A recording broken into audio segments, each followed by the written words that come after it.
నేను రోజు చేస్తున్నా అని చెప్తున్నారు రాజ్యలక్ష్మి మాతాజీ. Thank you Mataji. హరే కృష్ణ. అందరికీ చాలా చాలా ధన్యవాదాలు. చక్కగా హరే కృష్ణ మహామంత్రం ప్రతిరోజు జపం చేస్తున్నారు. మనం ఈరోజు కూడా ఈరోజు అసలు చాలా ముఖ్యమైన టాపిక్ మనం డిస్కస్ చేసుకోబోతున్నాం. ఈ 6 వారాలుగా డిస్కస్ చేసుకున్న టాపిక్ ఏంటి? మనం ఇప్పుడు చేసుకోబోయేదేంటి? నేను ఉపోద్ఘాతంలో మీకు క్లుప్తంగా చెప్పినాక మనం ఈ చాప్టర్‌లోకి వెళదాం. నేను చెప్పినట్టుగా అంతకుముందు మంగళాచరణ్ అంటే గురుదేవుల యొక్క బ్లెస్సింగ్స్ తీసుకుని మనం ఈ ప్రోగ్రామ్ మొదలుపెడదాం. సరేనా? నేను చెప్పేటప్పుడు శ్రద్ధగా వినండి. మీరు కూడా స్మరించుకోండి. ప్రభుపాదుల వారిని స్మరించుకోండి నేను చెప్పేటప్పుడు. సో ప్రభుపాదుల యొక్క బ్లెస్సింగ్స్ మనందరికీ దొరికితే మనం భగవద్గీతని చాలా చక్కగా అర్థం చేసుకోగలం. సో ప్రభుపాదులు లాంటి శుద్ధ భక్తులు కలియుగంలో రావటం మనందరి అదృష్టం. ఆయన రాసిన ఈ భగవద్గీత మనకు దొరకటం మన పూర్వజన్మ సుకృతం అన్నమాట. సో ప్రభుపాదులను వారిని స్మరించుకుంటూ మనం మంగళాచరణ పాడదాం. సరేనా?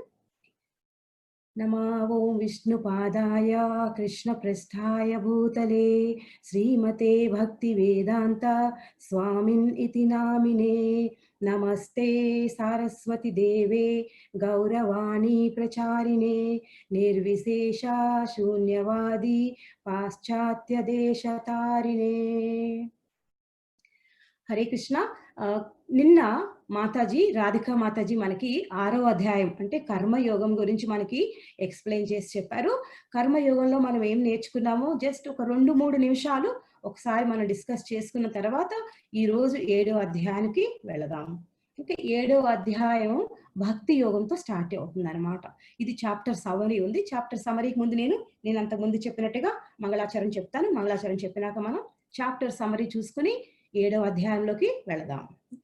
ఓం అజ్ఞానతిమిరాంధస్య జ్ఞానాంజనశలాకయా చాక్షురున్మీలితం యేన తస్మై శ్రీ గురవే నమః. శ్రీచైతన్యమనోభీష్టం స్థాపితం యేన భూతలే స్వయం రూపా కదా మహ్యం దదాతి స్వపదాంతికం.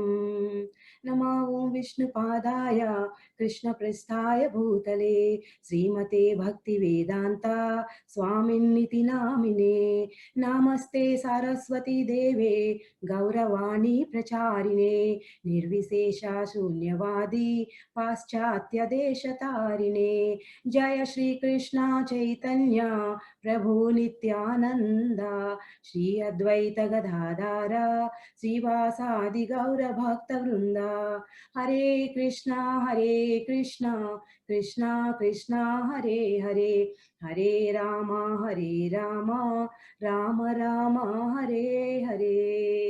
ఓం నమో భగవతే వాసుదేవాయ. ఓం నమో భగవతే వాసుదేవాయ. ఓం నమో భగవతే వాసుదేవాయ. హరే కృష్ణ. నిన్న నేర్చుకున్న 6వ అధ్యాయం యొక్క సారాంశం చూద్దాం. మీకు నిన్న 6వ అధ్యాయం యొక్క టైటిల్ శీర్షిక గుర్తుందా? 6వ అధ్యాయం టైటిల్ ఏమిటి? టైప్ చేస్తారా? ఇవాళ చాట్ బాక్స్ ఓపెన్ అయ్యి ఉంది. ఒకళ్ళిద్దరు ఫాస్ట్గా టైప్ చేయండి. నిన్నటి 6వ అధ్యాయం యొక్క టైటిల్. ఓకే, ధ్యాన యోగం. Okay okay, very nice. Hari బోల్. Thank you so much. Okay, ఇక్కడ మీరు ఈ స్లైడ్లో చూడగలుగుతున్నారా? అందరికి కనిపిస్తుంది కదా? ఈ స్లైడ్లో మనం ఇక్కడ 5 రకాలైన పాయింట్స్ మనము డిస్కస్ చేసుకుంటున్నాం. ఫస్ట్ పాయింట్ ఏంటంటే అడ్వాన్సింగ్ ఇన్ అష్టాంగ యోగా. నిన్న మాతాజీ చాలా చక్కగా చాలా విస్తారంగా మనందరికీ ఎక్స్ప్లెయిన్ చేసి చెప్పారు. అది చాలా కష్టమైన టాపిక్. అది కూడా మాతాజీ చక్కగా మనకి ఎక్స్ప్లెయిన్ చేసి చెప్పారు అష్టాంగ యోగం గురించి. 6:1 నుంచి 6:9 వరకు ఈ అష్టాంగ యోగం చేసే యోగులు వాళ్ళు మెయిన్ పాయింట్ నేర్చుకునేది ఏంటంటే ఈ శ్లోకాల నుంచి సమబుద్ధిర్ విశిష్యతే. వాళ్ళల్లో సమబుద్ధి వస్తుందంట. అంటే వాళ్ళు ప్రతిదీ సమానంగా కనిపిస్తుంది. వాళ్ళకి పాపులు పుణ్యులు, కష్టాలు నష్టాలు దుఃఖాలు ఇలా ద్వంద్వ మోహాలు ఇటువంటివి వాటిని వాటిని దాటి వెళ్ళగలుగుతారనమాట. తర్వాత అష్టాంగ యోగాలో డిఫరెంట్ స్టేజెస్ చెప్పారు మాతాజీ. మీకు 8 రకాలైన స్టేజెస్ చెప్పారు. వాటి ప్రాక్టీస్ ఎట్లా చేయాలి అనేది 6:10 నుంచి 6:32 వరకు మనం నేర్చుకున్నాము. తరువాత అర్జునుడు కృష్ణుడిని ఒక ప్రశ్న అడుగుతాడనమాట. ఈ మైండ్‌ని, మనస్సుని ఎట్లాగా కంట్రోల్ చేసుకోవాలి? మనస్సుని కంట్రోల్ చేయటం చాలా కష్టం కదా కృష్ణ. ఈవెన్ నేను గాలిని కంట్రోల్ చేయగలనేమో, నియంత్రించగలను గానీ, ఈ మైండు చాలా కష్టం దాన్ని కంట్రోల్ చేయటం అని కృష్ణ భగవానుని అడిగితే, కృష్ణ భగవానుడు చక్కగా సమాధానం ఇచ్చారు. ఏమని చెప్పారు? అభ్యాసేనాతు కౌంతేయ. కౌంతేయ అంటే ఎవరు? అర్జునుడు. కుంతి పుత్రుడు అర్జునుడు. అందుకని అర్జునుడిని కృష్ణుడు ప్రేమగా కౌంతేయ అని పిలుస్తారనమాట. సో అర్జున, నువ్వు అభ్యాసం చెయ్యి. అభ్యాసం అంటే ఇంగ్లీష్ వర్డ్ ప్రాక్టీస్. ప్రతీదీ మనం ప్రాక్టీస్ చేస్తేనే కదా. మీరు కూడా చదువుకునేటప్పుడు కూడా ప్రాక్టీస్ చేస్తారు కదా. ఎగ్జామ్స్ ముందు వెళ్లే ముందు రివైజ్ చేస్తారు కదా. ఇంటర్వ్యూలకి వెళ్లే ముందు జాబ్‌కి ప్రాక్టీస్ చేస్తారు. Practice makes man a perfect. So అదే చెప్తున్నారు కృష్ణ భగవానుడు ఇక్కడ అర్జునుడికి. ఏమని చెప్తున్నారు? అభ్యాసం చేయి కౌంతేయ వైరాగ్యంతో. సో దేన్ని అటాచ్‌మెంట్ పెట్టుకోకుండా వైరాగ్యంతో అభ్యాసం చెయ్యి. తప్పకుండా మనసును మనం కంట్రోల్ చేసుకోగలము. తర్వాత ఏం చెప్పారంటే అర్జునుడు ఇంకొక ప్రశ్న అడిగారు. ఈ యోగులు ఉన్నారు కదా, వాళ్ళు చాలా రోజులు వాళ్ళు తపస్సులు చేసిన తర్వాత, యోగం చేసిన తర్వాత వాళ్ళు గనక పర్ఫెక్షన్ సాధించలేకపోతే వాళ్ళ గతి ఏమవుద్ది? యోగ భ్రష్టులైపోతారా? వాళ్ళ గతి ఏమవుతుంది? అని అని అడిగారు అర్జునుడు కృష్ణుడిని. అప్పుడు కృష్ణ భగవానుడు చాలా విస్తారంగా ఎక్స్‌ప్లెయిన్ చేసి చెప్పారనమాట. సో మొదటి దశలో గనక వాళ్ళు పతనం అయిపోతే వాళ్ళేమవుతది? వాళ్ళు చేసిన కొంత ఫలానికి స్వర్గానికి వెళ్తారు. స్వర్గంలో అనుభవించిన తర్వాత వాళ్ళ పుణ్య ఫలాన్ని అనుభవించిన తర్వాత మళ్ళా తిరిగి ఈ భూమండలంలోకి వస్తారు. కానీ అప్పుడు వచ్చినప్పుడు ఒక ధనికుల ఇంటిలో పుట్టడమో, మంచి వంతమైన జీవితం గడపటమో అటువంటివి సిద్ధిస్తాయి వాళ్ళకి. భగవంతుడు అటువంటివి ప్రసాదిస్తాయి. అంటే అన్ని రకాలుగా మళ్ళా భగవత్ సేవని కొనసాగించడానికి కృష్ణ భగవానుడు అన్ని రకాలైన కంఫర్ట్స్ వాళ్ళకి ప్రొవైడ్ చేస్తారు. తర్వాత స్టేజుల్లో ఆల్మోస్ట్ లాస్ట్ స్టేజుల్లో వచ్చినప్పుడు పతనమైతే వాళ్ళ యొక్క స్థితి ఏమిటి? వాళ్ళన్నీ నష్టపోవాల్సి వస్తదా అని అర్జునుడు కృష్ణుని అడిగితే, కృష్ణ భగవానుడు ఏమని చెప్పారు? అటువంటి వారికి నేను భక్తుల ఇళ్ళల్లో మరలా వాళ్ళకి జన్మ దొరికేటట్టు చేస్తాను. భక్తుల సాంగత్యంలో వాళ్ళు మరలా యోగ సాధనను మరలా కంటిన్యూ చేయవచ్చు. సో అటువంటి అవకాశాన్ని నేను కల్పిస్తాను అని కృష్ణ భగవానుడు భరోసా ఇచ్చారు అర్జునుడికి. ఇంకా లాస్ట్‌కొస్తే చాలా ఇంపార్టెంట్ శ్లోక. 47వ శ్లోకంలో కృష్ణుడు అనౌన్స్ చేసేసారు. అన్ని యోగములలో ఏది అతి ఉత్తమమైన యోగము? ఏ యోగం అని చెప్పారు? భక్తి యోగము. భక్తి యోగం is the top most yoga అని 47వ శ్లోకంలో చెప్పారనమాట. యోగీనామపి సర్వేషాం. అందరిలోకి భక్తి నా వైపు ఎవరైతే భక్తి శ్రద్ధలతో నన్ను భజిస్తారో, నన్ను పూజిస్తారో వాళ్ళు నాకు చాలా ప్రియులు. వాళ్ళు అందరికన్నా ఉత్తములు అని కృష్ణ భగవానుడు డిక్లేర్ చేశారు 6వ అధ్యాయం లాస్ట్‌లో.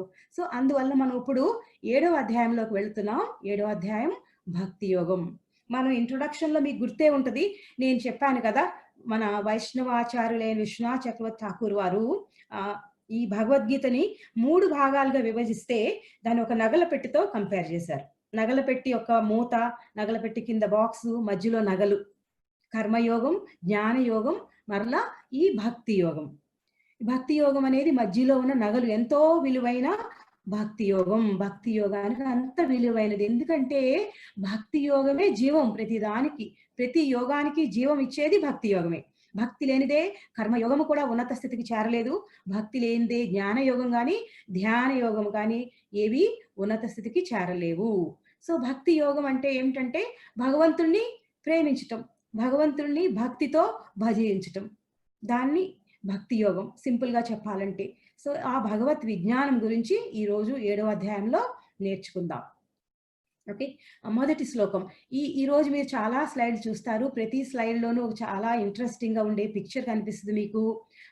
ఆ పిక్చర్‌తో పాటు శ్లోకం ఉంటుంది. శ్లోకంతో పాటు నేను మీకు తాత్పర్యం చదివి వినిపిస్తాను. ఓకే. నాతో పాటు మీరు అనొచ్చు. లేదంటే మీ దగ్గర గనక భగవద్గీత ఉంటే భగవద్గీతలో చూసుకుంటూ ఈ భగవద్గీత శ్లోకాలను నా తరువాత వల్లి వేయటానికి ప్రయత్నించండి. సరేనా? హరే కృష్ణ. సో మొదటి శ్లోకానికి మనం వెళ్తున్నాం. 7వ అధ్యాయం. 7వ అధ్యాయం యొక్క టైటిల్ ఏమని చెప్పాను?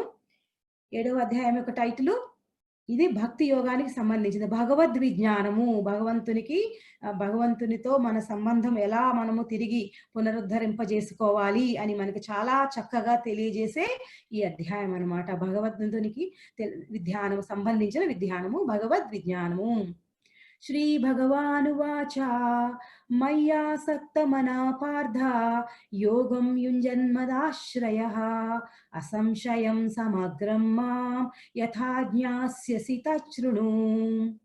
దీని అర్థం ఏంటో నేను మీకు తాత్పర్యం చదివి వినిపిస్తాను. ఈ శ్లోకంలో శ్రీ భగవాను వాచ, శ్రీ భగవాన్ అంటే కృష్ణ భగవానుడు. కృష్ణ భగవానుడు ఏమని చెప్తున్నారు అర్జునుడికి ఈ 7వ అధ్యాయం మొదలులో 1వ శ్లోకంలో ఏమని చెప్తున్నారంటే, శ్రీకృష్ణ భగవానుడు పలికెను, ఓ పార్థ, మనస్సును నాయందే సంలగ్నం చేసి నా సంపూర్ణ భావనలో యోగం అభ్యసించుట ద్వారా నీవు నిస్సందేహముగా నన్నెట్లు సమగ్రముగా నిరుగగలవో ఇప్పుడు ఆలకింపుము. కృష్ణ చెప్తున్నారనమాట ఇందులో, మనస్సును నాయందే సంలగ్నం చేయి, మనస్సును నా వైపే పెట్టు, నా సంపూర్ణ భావనలో ఉండి, అంటే కృష్ణ భావనామృత. మన ఇస్కాన్ అంటే అదే meaning, international society for Krishna consciousness. ప్రభుపాదులు వారు ఈ సంస్థని ఏ ఉద్దేశంతో స్థాపించారు? ప్రతి వ్యక్తిని కృష్ణ భావనామృతం వైపు నడిపించాలి అన్న ఉద్దేశంతో. అందుకనే కృష్ణ భావనామృతం అని చెప్పారు. గాడ్ కాన్షియస్ అని చెప్పాల, కృష్ణ భావనామృతం. సో ఇక్కడ కూడా కృష్ణ భగవానుడు ఏమని చెప్తున్నారు, నా సంపూర్ణ భావనలో యోగం అభ్యసించడం ద్వారా నన్ను సమగ్రముగా ఎరుగగలవు, you will know me perfectly అంటున్నారు అనమాట కృష్ణ. త్వచ్ఛృణు, లాస్ట్ వర్డ్ ఉంది కదా, అది చాలా ఇంపార్టెంట్ వర్డ్. శృణు అంటే విను. ఎప్పుడంటాం మనం విను అని? ఒక ఇంపార్టెంట్ పాయింట్ మనం చెప్పాలి అనుకున్నప్పుడు విను, లేదా సరిగ్గా విను, ముఖ్యమైన పాయింట్ చెప్తున్నాను విను అంటారు కదా టీచర్ కూడా క్లాస్లో లెసన్ చెప్పేటప్పుడు. ఇది చాలా ఇంపార్టెంట్ పాయింట్, వినండి, సరిగ్గా శ్రద్ధగా వినండి. అట్లాగే ఇక్కడ కృష్ణుడు కూడా అర్జునుడికి చెప్తున్నారనమాట, శ్రద్ధగా విను, ఇప్పుడు నేను చెప్పబోయేది చాలా ముఖ్యమైనది. ఓకే, భక్తుడిగా ఎలా పురోగతి చెందవచ్చు, ఆధ్యాత్మికంగా మనం ఎలా పురోగమనం చెందొచ్చు, కృష్ణ భగవానుడు ఇప్పుడు చెప్పటానికి అర్జునుడిని ప్రిపేర్ చేస్తున్నారు. అందుకే శృణు అన్నారు. ఇక్కడ వర్డ్ శృణు అని చెప్పా కదా, శ్రవణం, దానికి ఇంకొక అర్థం ఏంటంటే శ్రవణం, వినటం. మన మామూలు పదాల్లో చెప్పాలంటే వినటం. ఈ శ్రవణం అనేది ఆధ్యాత్మిక జీవితంలో, అంటే ఈ భక్తి జీవితంలో చాలా ముఖ్యమైనది శ్రవణం అనేది. శ్రవణంతోనే మనం చాలా చాలా పురోగమించవచ్చు. ప్రహ్లాద మహారాజు భగవద్గీతలో భాగవతంలో చెప్తారనమాట, నవవిధ భక్తులు. వీళ్ళు ఎవరైనా నవవిధ భక్తుల గురించి విన్నారా? వినుంటే ఎస్ అని కొట్టండి చాట్లో. నవవిధ భక్తుల గురించి విన్నారా ఎవరైనా? లేకపోతే నో అనొచ్చు. ఓకే, విన్నారు, గణేష్ ప్రభు విన్నారంట, వెరీ నైస్ ప్రభు. నవవిధ భక్తులు, నవ అంటే 9 రకాలైన భక్తి గురించి ప్రహ్లాద మహారాజు మనకి భాగవతంలో చాలా క్లియర్గా ఎక్స్ప్లెయిన్ చేశారు. ప్రహ్లాద మహారాజు వయసు ఎంత ఇది చెప్పినప్పుడు 5 సంవత్సరాలు. మనం మామూలుగా 5 సంవత్సరాలు ఆడుకునే వయసు కదా, కానీ ప్రహ్లాద మహారాజు ఆయన చెప్తారు, ఆయనతో ఆడుకునే వాళ్ళ తోటి బాలబాలకులతో చెప్తారన్నమాట ప్రహ్లాద మహారాజు, ఇది మీరు టైం వేస్ట్ చేసుకోకండి, ఇట్లా ఆటపాటలతో భగవన్ నామస్మరణ చేయండి. ఎందుకంటే ప్రహ్లాద మహారాజుకి ఆయన గురువు గారైన నారదముని చాలా చక్కగా విశదీకరించి చెప్పారు జీవితం యొక్క గమ్యం ఏమిటి, ఓకే, నారాయణుని ఎట్లా చేరాలి, ఎందుకనే మనము ఈ టైం ఇట్లా వ్యర్థం చేసుకోకూడదు అనేది చాలా చక్కగా ఆయన మాతృగర్భంలో ఉన్నప్పుడే అంతా ప్రహ్లాదునికి అర్థమైంది అనమాట. అందుకని ఆయనతో పాటు చదువుకునే స్నేహితులందరికీ కూడా నారాయణుని చేరే మార్గం గురించి ప్రతిసారి అవకాశం దొరికినప్పుడల్లా ఆయన విశదీకరిస్తూ ఉండేవారు అనమాట. సో ఈ ప్రహ్లాద మహారాజ్ చెప్పింది నవవిధ భక్తి. అందులో మొదటిది శ్రవణం. శ్రవణం అంటే వినటం. ఎవరి గురించి వినాలి మనం? భగవంతుని గురించి వినాలి. మనకిచ్చిన ఈ చెవులను ఎప్పుడు శ్రవణం గురించి, చెవులు 2 చెవులు ఇచ్చారంటే ఎక్కువ వినాలి. ఒకే నోరు ఇచ్చారు అంటే కొంచెం తక్కువ మాట్లాడాలి. ఎప్పుడు మాట్లాడినా మనం భగవంతుని గురించిన టాపిక్స్ మాట్లాడుతూ ఉండాలి. అది శాస్త్రం చెప్తుందనమాట. సో ప్రహ్లాద మహారాజు చాలా క్లియర్గా ఎక్స్ప్లెయిన్ చేసి చెప్తారు. శ్రవణం, ఫస్ట్ శ్రవణం వినాలి. శ్రవణం, కీర్తనం, స్మరణం, మూడోది విష్ణు స్మరణం. కీర్తనం అంటే భజించటం భగవంతుని నామాల్ని. శ్రవణం, కీర్తనం, విష్ణు స్మరణం, పాదసేవనం, భగవంతునికి పాదసేవనం చేయాలి. పాదసేవనం, అర్చనం, అర్చించాలి. వందనం చేస్తాలి. దాస్యం, సేవ చేయాలి సేవకుల్లాగా.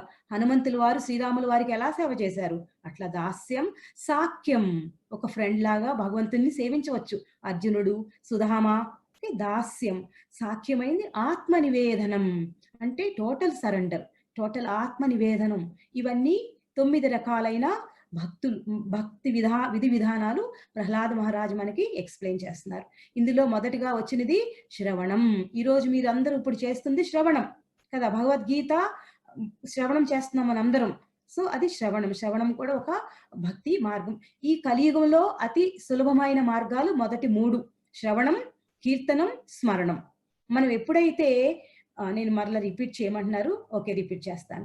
మనం ఎప్పుడైతే ఫస్ట్ 3 శ్రవణం, కీర్తనం, స్మరణం ఈ 3 మనం జపం చేస్తాము. హరే కృష్ణ మహామంత్రం జపం చేస్తామో ఈ 3 ఆల్రెడీ అందులో వచ్చేస్తాయి. ఎందుకంటే మనం హరే కృష్ణ మహామంత్రం జపం చేసేటప్పుడు హరే కృష్ణ కృష్ణ కృష్ణ హరే హరే, హరే రామ రామ రామ హరే హరే ఇట్లా జపం చేసేటప్పుడు మనం వింటాం కూడా. కాబట్టి శ్రవణం. మనం అంటాము అది కీర్తనం. అనేటప్పుడు స్మరిస్తాం భగవంతుణ్ణి, స్మరణం. ఓకే. ఈ 3. సో, మరలా ఒక్కసారి ఈ నవవిధ భక్తులు రిపీట్ చేయమంటున్నారు. ఒకసారి రిపీట్ చేస్తా. శ్రవణం, కీర్తనం, విష్ణు స్మరణం, పాద సేవనం, అర్చనం, వందనం, దాస్యం, సాఖ్యం, ఆత్మ నివేదనం. ఓకే. సో, శ్రవణం అంత ముఖ్యమైనది కాబట్టే ప్రహ్లాద మహారాజు మనకి బోధిస్తున్నారు. శ్రవణంతో మొదలు పెట్టండి మీ ఆధ్యాత్మిక జీవనాన్ని. సో, ఇక్కడ కూడా కృష్ణ భగవానుడు అదే చెప్తున్నారు. తశృణు శ్రద్ధగా నేనిప్పుడు చెప్పబోయేది విని భక్తి మార్గంలో ఎలా వెళ్ళాలో తెలుసుకో అని కృష్ణ భగవానుడు అర్జునుడికి ఇక్కడ బోధిస్తున్నారు. సో, నెక్స్ట్ శ్లోకంలో చూద్దాం ఎలా ఎక్స్‌ప్లెయిన్ చేస్తున్నారు కృష్ణ, ఏమి ఎక్స్‌ప్లెయిన్ చేస్తున్నారు 7.2లో చూద్దాం. శ్లోకం చెప్తాను వినండి. జ్ఞానం తే అహం సవిజ్ఞానమిదం వక్ష్యామ్యశేషతః యజ్ఞాత్వా నేహ భూయో అన్యజ్ఞాత్యవశిష్యతే. ఈ 2వ శ్లోకం వచ్చినప్పుడు భగవానుడు ఇట్లా చెప్తున్నారు. జ్ఞానము మరియు విజ్ఞానములను కూడిన సంపూర్ణ జ్ఞానమును నీకిప్పుడు నేను సంపూర్ణముగా వివరించెదను. అది తెలిసిన పిమ్మట నీవు తెలుసుకోవలసినది ఏదియును మిగిలి ఉండదు. సో, ఇక్కడ కృష్ణ భగవాన్ చెప్తున్నారు అర్జునుడితో, నేను ఏం చెప్తాను? జ్ఞానము మరియు విజ్ఞానములు కూడిన సంపూర్ణ జ్ఞానం. నేనిప్పుడు సంపూర్ణ జ్ఞానం నీకు ఇవ్వబోతున్నాను. అది నేర్చుకున్న తర్వాత ఇంకా నేర్చుకోవలసినది ఏమీ ఉండదు. ఇక్కడ 2 పదాలు వాడారు కదా, జ్ఞానము, విజ్ఞానము. జ్ఞానం అంటే ఏమిటి? విజ్ఞానం అంటే ఏమిటి? వాటి రెండిటికి ఉన్న వ్యత్యాసం ఏంటి? జ్ఞానం అంటే సో, భగవంతుని యొక్క శక్తుల గురించి, భగవంతుని యొక్క ఐశ్వర్యాల గురించి తెలుసుకోవటమే జ్ఞానం. మనం ఇంగ్లీష్‌లో నాలెడ్జ్ అంటాం కదా! ఓకే. భగవంతుని గురించిన శక్తులు మరియు భగవంతుని గురించిన ఐశ్వర్యాలను తెలుసుకోవడం జ్ఞానము. భగవంతుని యొక్క లీలలు ఉంటాయి కదా! భగవంతుని ఎన్నో రకాల లీలలు చేస్తారు. ఆయన వచ్చినప్పుడు కృష్ణ భగవానుడుగా వచ్చినప్పుడు యశోదమాతతో, గోప బాలులతో, గోపికలతో ఎన్నో రకాల మధురమైన లీలలు కృష్ణ భగవానుడు ఆయన భక్తుల కోసం ఇక లీలలు జరుపుతారు. సో, ఆ లీలలలోని మాధుర్యతను ఆస్వాదించటమే విజ్ఞానం అన్నమాట. ఓకే. మనం అంతకుముందు అధ్యాయాల్లో కూడా నేర్చుకున్నాము. భగవంతుని యొక్క లీలలను, దివ్యమైన లీలలు ఎవరైతే అర్థం చేసుకుంటారో, తత్వతత పూర్తి భావంతో అర్థం చేసుకుంటారో వారు మరలా తిరిగి రారు అని చెప్పారు శ్రీకృష్ణ భగవానుడు. సో, కృష్ణ భగవాని యొక్క లీలలను అర్థం చేసుకోవడమే విజ్ఞానం.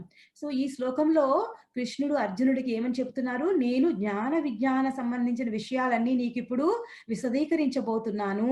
వాటిని చక్కగా విను. అవి విన్న తర్వాత నీవు ఇంకా వినవలసిందేమీ లేదు. ఇంకా నీవు నేర్చుకోవాల్సిందేమీ కూడా ఉండదు. నీకు నేను సంపూర్ణ జ్ఞానాన్ని ఇప్పుడు ఇవ్వబోతున్నాను అని చెప్తున్నారు. సో, నెక్స్ట్ ఈ 7వ అధ్యాయంలో మనం వరుసగా చాలా శ్లోకాలు నేర్చుకుంటాం. నెక్స్ట్ స్లైడ్‌లో చూద్దాం. 7.3లో కృష్ణ భగవానుడు ఏం చెప్తున్నారో. ఇది కూడా చాలా ముఖ్యమైన శ్లోకము. అందరూ చాలా మంది నేర్చుకుంటారు ఈ శ్లోకం.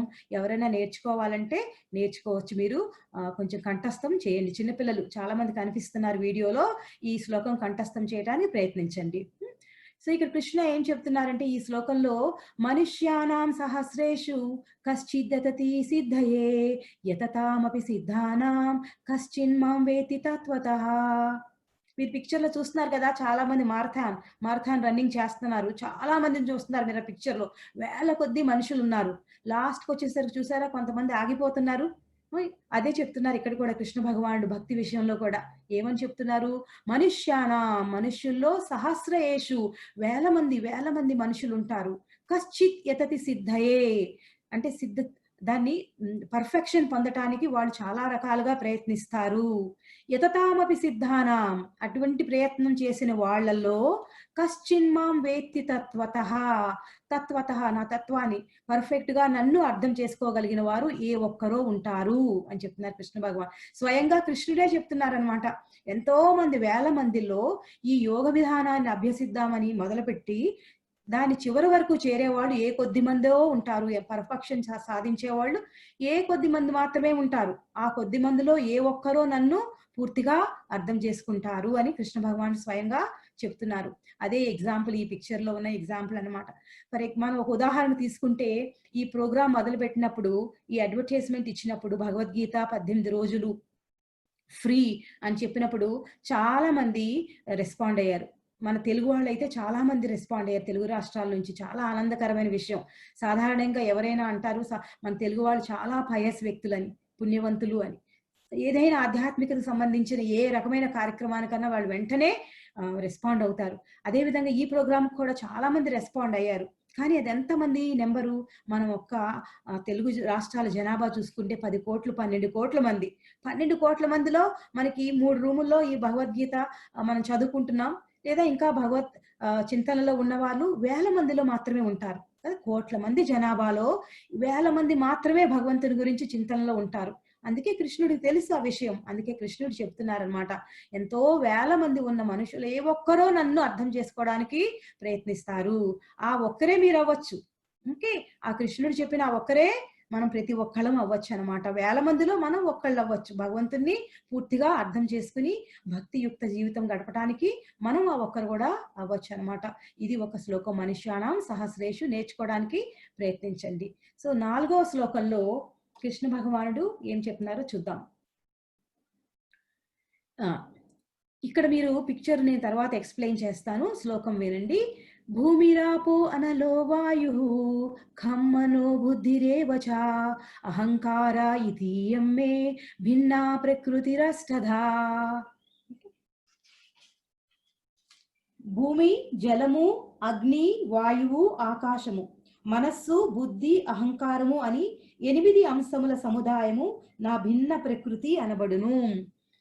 సో, కృష్ణ భగవానుడు ఇక్కడ 8 రకాలైన అంశాలు చెప్పారు. మనం పంచభూతాలు అంటాం. మీరు విన్నారు కదా! ఈ 6 రోజులుగా మనం డిస్కస్ చేసుకుంటా వచ్చినప్పుడు మనం చాలా సార్లు దాని ప్రస్తావన వచ్చింది కదా! పంచభూతాలు భూమి, ఆకాశము, వాయువు, అగ్ని, ఇంకా జలము. ఈ పంచభూతాలు. ఈ పంచభూతాలతో కాకుండా ఇంకా బుద్ధి, అహంకారము. బుద్ధి, మనస్సు, బుద్ధి, అహంకారము. ఈ 8 గురించి ఇక్కడ భగవానుడు మనకి ఎక్స్‌ప్లెయిన్ చేసి చెప్తున్నారనమాట. ఈ పిక్చర్‌లో అదే గనక ఒక ఇమాజినేటివ్ పిక్చర్ గనక మనం ఊహించుకుంటే, మన దేహము ఈ పంచభూతాలతో ఎలా నిర్మించబడిందో అది ఈ పిక్చర్‌లో చూడవచ్చనమాట. అగ్ని చూడొచ్చు మీరు. హ్మ్. అగ్ని, భూమి, ఆకాశం చూడొచ్చు. వాయువు, జలము ఇవన్నీ కనిపిస్తున్నాయి. వీటితో పాటు లోపల ఇంకా సూక్ష్మ శరీరం. ఆ సూక్ష్మ శరీరం దేనితో చేయబడి ఉంది? మన బుద్ధి, అహంకారం. మనస్సు, బుద్ధి, అహంకారం. దాన్ని సూక్ష్మ శరీరం అంటాము. స్థూల శరీరము ఈ పంచభూతాలతో చేయబడింది. వీటితో కలిపి లోపల ఇంకా ఆత్మ కవర్ చేయబడి ఉంది. ఈ 3 డిఫరెంట్ లేయర్స్ మనం నేర్చుకున్నాం. ఆత్మ, మన బుద్ధి, అహంకారం, పంచభూతాలతో చేసిన ఈ స్థూల దేహము. ఇక్కడే అదే చెప్తున్నారు కృష్ణ భగవానుడు అన్నమాట. ఈ పంచభూతాల గురించి, మన బుద్ధి, అహంకారం గురించి కృష్ణ భగవానుడు అర్జునుడికి ఎక్స్‌ప్లెయిన్ చేసి చెప్తున్నారు. సో, నెక్స్ట్ శ్లోకం చూద్దాం.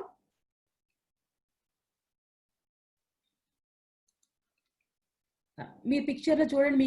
మీరు పిక్చర్ చూడగానే చాలా వరకు అర్థమవుతుంది ఈ శ్లోకం. సంస్కృతం అంత తేలిగ్గా అర్థం కాకపోయినా అందుకనే మేము ఈ పవర్ పాయింట్ ద్వారా సులభంగా మీరు శ్లోకం అర్థం చేసుకుంటారని ఇట్లా చాలా వెరీ ఇంప్రెసివ్ పిక్చర్స్ మీకు పెట్టి పవర్ పాయింట్ ప్రెజెంట్ చేస్తున్నాం. శ్లోక చెప్తాను వినండి. अपरेयामितस्त्वन्यां प्रकृतिं विद्धि मे परां जीवभूतां महाबाहो ययेदं धार्यते जगत्. సో దీని తాత్పర్యం ఏం చెప్తున్నారంటే, ఓ మహాబాహుడైన అర్జున, వాటికి అన్యముగా న్యూనమైన ప్రకృతిని ఉపయోగించుకుని జీవులను కూడి ఉన్న నా ఉన్నతమైన శక్తి వేరొకటి కలదు. సో ఇందులో కృష్ణ భగవానుడు 2 రకాలైన శక్తుల గురించి వివరిస్తున్నారు. 2 రకాలైన నా శక్తులు కలవు. ఆ 2 రకాల శక్తులు ఏమిటంటే, ఒకటి పరాశక్తి, ఇంకొకటి అపరాశక్తి. ఓకే. అపరాశక్తి అంటే ఈ భౌతిక ప్రపంచం, ఈ పంచభూతాలతో చేయబడినది ఈ అపరాశక్తి. పరాశక్తి అంటే భగవంతుని యొక్క ఆధ్యాత్మిక శక్తి. మనందరిలో ఆత్మ ఉంది కదా, అది పరాశక్తి. భగవంతుని యొక్క ఆధ్యాత్మిక శక్తి మనలో ఉన్న ఆత్మ, దానినే పరాశక్తి. అలా కాకుండా ఈ భౌతిక ప్రపంచంలో మన చుట్టూ ఉన్న ఈ పంచభూతాలతో చేసిబడి ఉన్నది చూసారా ప్రకృతి, అది పరాశక్తి. సో ఈ 2 రకాలైనవి నా శక్తులు అని కృష్ణ భగవానుడు చెప్తున్నారు. ఈ భౌతిక ప్రపంచంలో ఈ 2 రకాలైన శక్తులు నాలో ఉన్నాయి, నావి అని చెప్తున్నారు. అవేమిటి? ఒకటి న్యూనమైనది అంటే ఇన్ఫీరియర్, ఇంకొకటి సుపీరియర్ అన్నమాట. సుపీరియర్ ఏది? ఆధ్యాత్మికమైన శక్తి. ఇన్ఫీరియర్ శక్తి ఈ భౌతికమైన శక్తి, దట్ ఈస్ అపరాశక్తి. ఈ పిక్చర్ లో చూసినట్టుగా ప్రతి జంతువులోనూ, అక్కడ ఉన్న ప్రతి జీవిలోనూ మీకు ఆత్మ కనిపిస్తుంది కదా, ఒక రేలాగా కనిపిస్తుంది చూసారా ఆత్మ. ఆ ఆత్మే భగవంతుని యొక్క ఆధ్యాత్మిక శక్తి, దాన్నే పరాశక్తి అంటారు. అలా దానితో పాటు ఈ భౌతిక ప్రపంచంలో ఈ పంచభూతాలతో కూడిన ఈ ప్రకృతిలో ఉన్నది అపరాశక్తి. అపరాశక్తి అనేది న్యూనమైనది అంటే ఇన్ఫీరియర్. దానికన్నా సుపీరియర్ మనది అంతరంగిక శక్తి ద్వారా చేయబడిన భగవంతుని ఇంటర్నల్ పొటెన్సీతో ద్వారా చేయబడిన ఆత్మ, మనలో ఉన్న ఆత్మ. ఓకే. సో మన ఆత్మ సుపీరియర్. ఓకే, మనం సుపీరియర్ ఎందుకంటే మనం భగవంతుని యొక్క అంశలం కాబట్టి, భగవంతుని యొక్క అంశలు మనలో ఆత్మ ఉన్నది కాబట్టి మనం సుపీరియర్. ఈ 2 రకాలైన విషయాలను ఇక్కడ భగవంతుడు మనకి ఎక్స్ప్లెయిన్ చేస్తున్నారు అర్జునుడి ద్వారా. సో నెక్స్ట్ శ్లోక. ఇక్కడ పిక్చర్ లో చూడండి, శ్రీ మహావిష్ణువు. ఓకే, ఆయన నుంచి అనేక రకాలైన చూడొచ్చు బ్రహ్మాండాలు వెలువడుతున్నాయి. మహావిష్ణువు అన్నారు. ఎంత మహా అంటే గ్రేట్, ఎన్ని రకాల బ్రహ్మాండాలు, అనంత కోటి బ్రహ్మాండాలు, మన ఊహకు కూడా అందనటువంటి సృష్టి రచన భగవంతుడు రచిస్తారనమాట. సో అదే ఇక్కడ చెప్తున్నారు 7, 6, 7, 7 ఈ 2 శ్లోకాలు ఒకసారి చదువుతాను, వినండి. ఏతద్యోనీని భూతాని సర్వాణిత్యుపధారయ అహం కృత్స్య జగతః ప్రభవః ప్రళయస్తథా. ఈ ట్రాన్స్లేషన్ చెప్తాను. 6వ శ్లోకం యొక్క ట్రాన్స్లేషన్. సృజింపబడిన సర్వజీవులకు ఈ 2 ప్రకృతులే కారణములై ఉన్నవి. ఈ జగత్తునందలి భౌతికమును ఆధ్యాత్మికమును అగు సర్వమునకు మూలమును మరియు ప్రళయమును నేనే అని నిశ్చయముగా నెరుగును. ఇక్కడ కృష్ణ భగవానుడు మనకి ఇచ్చే ఒక చాలా ఇంపార్టెంట్ పాయింట్ ఏం చెప్తున్నారంటే, సర్వమునకు మూలము నేను. అలా ఇంకెవరైనా చెప్పారా? ఒక కృష్ణ భగవానుడు మాత్రమే చెప్పారు. 10వ అధ్యాయంలో కూడా చెప్తారు, అహం సర్వస్య ప్రభవో మత్త సర్వం ప్రవర్తతే. సో సర్వానికి ప్రభువును నేనే, ప్రతిదీ నా దగ్గర నుంచే వస్తుంది అని కృష్ణ భగవానుడు చాలా క్లియర్ గా మనకి ఎక్స్ప్లెయిన్ చేసి చెప్తున్నారు. సో దాన్ని బట్టి మనం అర్థం చేసుకోవచ్చు ఈ సర్వ సృష్టికి మూలము ఎవరు. దాని ప్రకారంగా మనం మన భక్తియుక్త సేవను ఎవరికి అందించాలో మనకి అర్థమవుతుంది. సో ఈ 7వ అధ్యాయంలో మనం నేర్చుకునే భక్తి యోగానికి ఇవన్నీ మనకి అర్థం చేసుకునే కొద్దీ మనం భగవంతునికి శరణాగతులు అవ్వటానికి మనకి ఎక్కువ అవకాశాలు ఉన్నాయన్నమాట. సో ఈ 7 శ్లోకం కూడా చాలా ఇంపార్టెంట్ శ్లోకం. ఇది కూడా నేర్చుకోవడానికి ప్రయత్నించండి. నేను చెప్తాను, వినండి. మత్తః పరతరం నాన్యత్ కించిదస్తి ధనంజయ మయి సర్వమిదం ప్రోతం సూత్రే మణిగణా ఇవ. ఈ శ్లోకంలో కృష్ణ భగవానుడు ఏమని చెప్తున్నారంటే, నేను తాత్పర్యం చెప్తాను, అర్థమవుద్ది. ఓ ధనంజయ. ధనంజయ అంటే అర్జునుడిని ధనం జయించిన వాడనమాట. అందుకని అర్జునుడిని ధనంజయ అని పిలుస్తున్నారు కృష్ణ భగవానుడు. ఓ ధనంజయ, నాకన్నను శ్రేష్టమైన సత్యము మరొకటి లేదు. దారమునందు ముత్యములు కూర్చబడినట్లు సమస్తము నా పైననే ఆధారపడి ఉన్నది. సో మత్త పరతరం నాణ్యత్, నాకన్నా మించిన నాణ్యమైనది వేరొకటి ఏదియూ లేదు. పరతరం ధనుంజయ, ఓ అర్జున. మయి సర్వమిదం ప్రోత్రం సూత్రే మణిగణా ఇవ. సో కృష్ణ భగవాన్ మనమందరం ఒక ఉదాహరణ తీసుకుంటే, మనందరం ఒక ముత్యాల హారంలో ఉండే పూసలు లాంటి వాళ్ళు. భగవంతుని సృష్టి అంతా ఒక ముత్యాల హారం అయితే, ఆ ముత్యాల హారంలో పూసలు మనందరం అయితే, ఆ పూసల వెనకాల ఆ పూసలన్నిటినీ కరెక్ట్ గా బంధించి ఒక మాల రూపంలో ఉంచినది ఎవరు? దారం. కృష్ణ భగవానుడు ఏమని చెప్తున్నారు? అందులో ఉన్న దారం నేను. ఒక్కసారి దారం తీసేస్తే ఏమవుతాయి ఆ పూసలన్నీ? ఆ పూసలకి ఐడెంటిటీ ఉంటుందా? అవన్నీ చెల్లాచెదురైపోతాయి. వాటికి ఐడెంటిటీయే ఉండదు. అటు ఆ విధంగా ఇక్కడ కృష్ణ భగవానుడు చెప్తున్నారు, ప్రతిదానికి నేనే మూలము. నన్ను మించి వేరొక ప్రతిదీ నాపైనే ఆధారపడి ఉంది. నన్ను మించిన శ్రేష్టమైన సత్యము వేరొకటి లేదు అర్జున. సో మనం తెలుసుకోవాల్సిన సత్యాల్లో కృష్ణ భగవాన్ని మించిన సత్యం ఇంకొకటి లేదు. సో ఇక్కడ ఏమని ఎక్స్‌ప్లెయిన్ చేస్తున్నారంటే, ఒక ఒక మాల, ఓకే, ఒక ముత్యాల మాలలో దారం ఎంత ఇంపార్టెంటో కృష్ణ భగవానుడు లేకుండా ఈ జగత్తును మనం ఊహించటం మనకి సాధ్యం కాదు. ఫర్ ఎగ్జాంపుల్ మన ఉదాహరణకి ఎన్నో రకాలైన గ్రహాలు వాటి కక్షలో పరిభ్రమిస్తూనే ఉంటాయి. అవన్నీ ఎట్లా పరిభ్రమిస్తున్నాయి?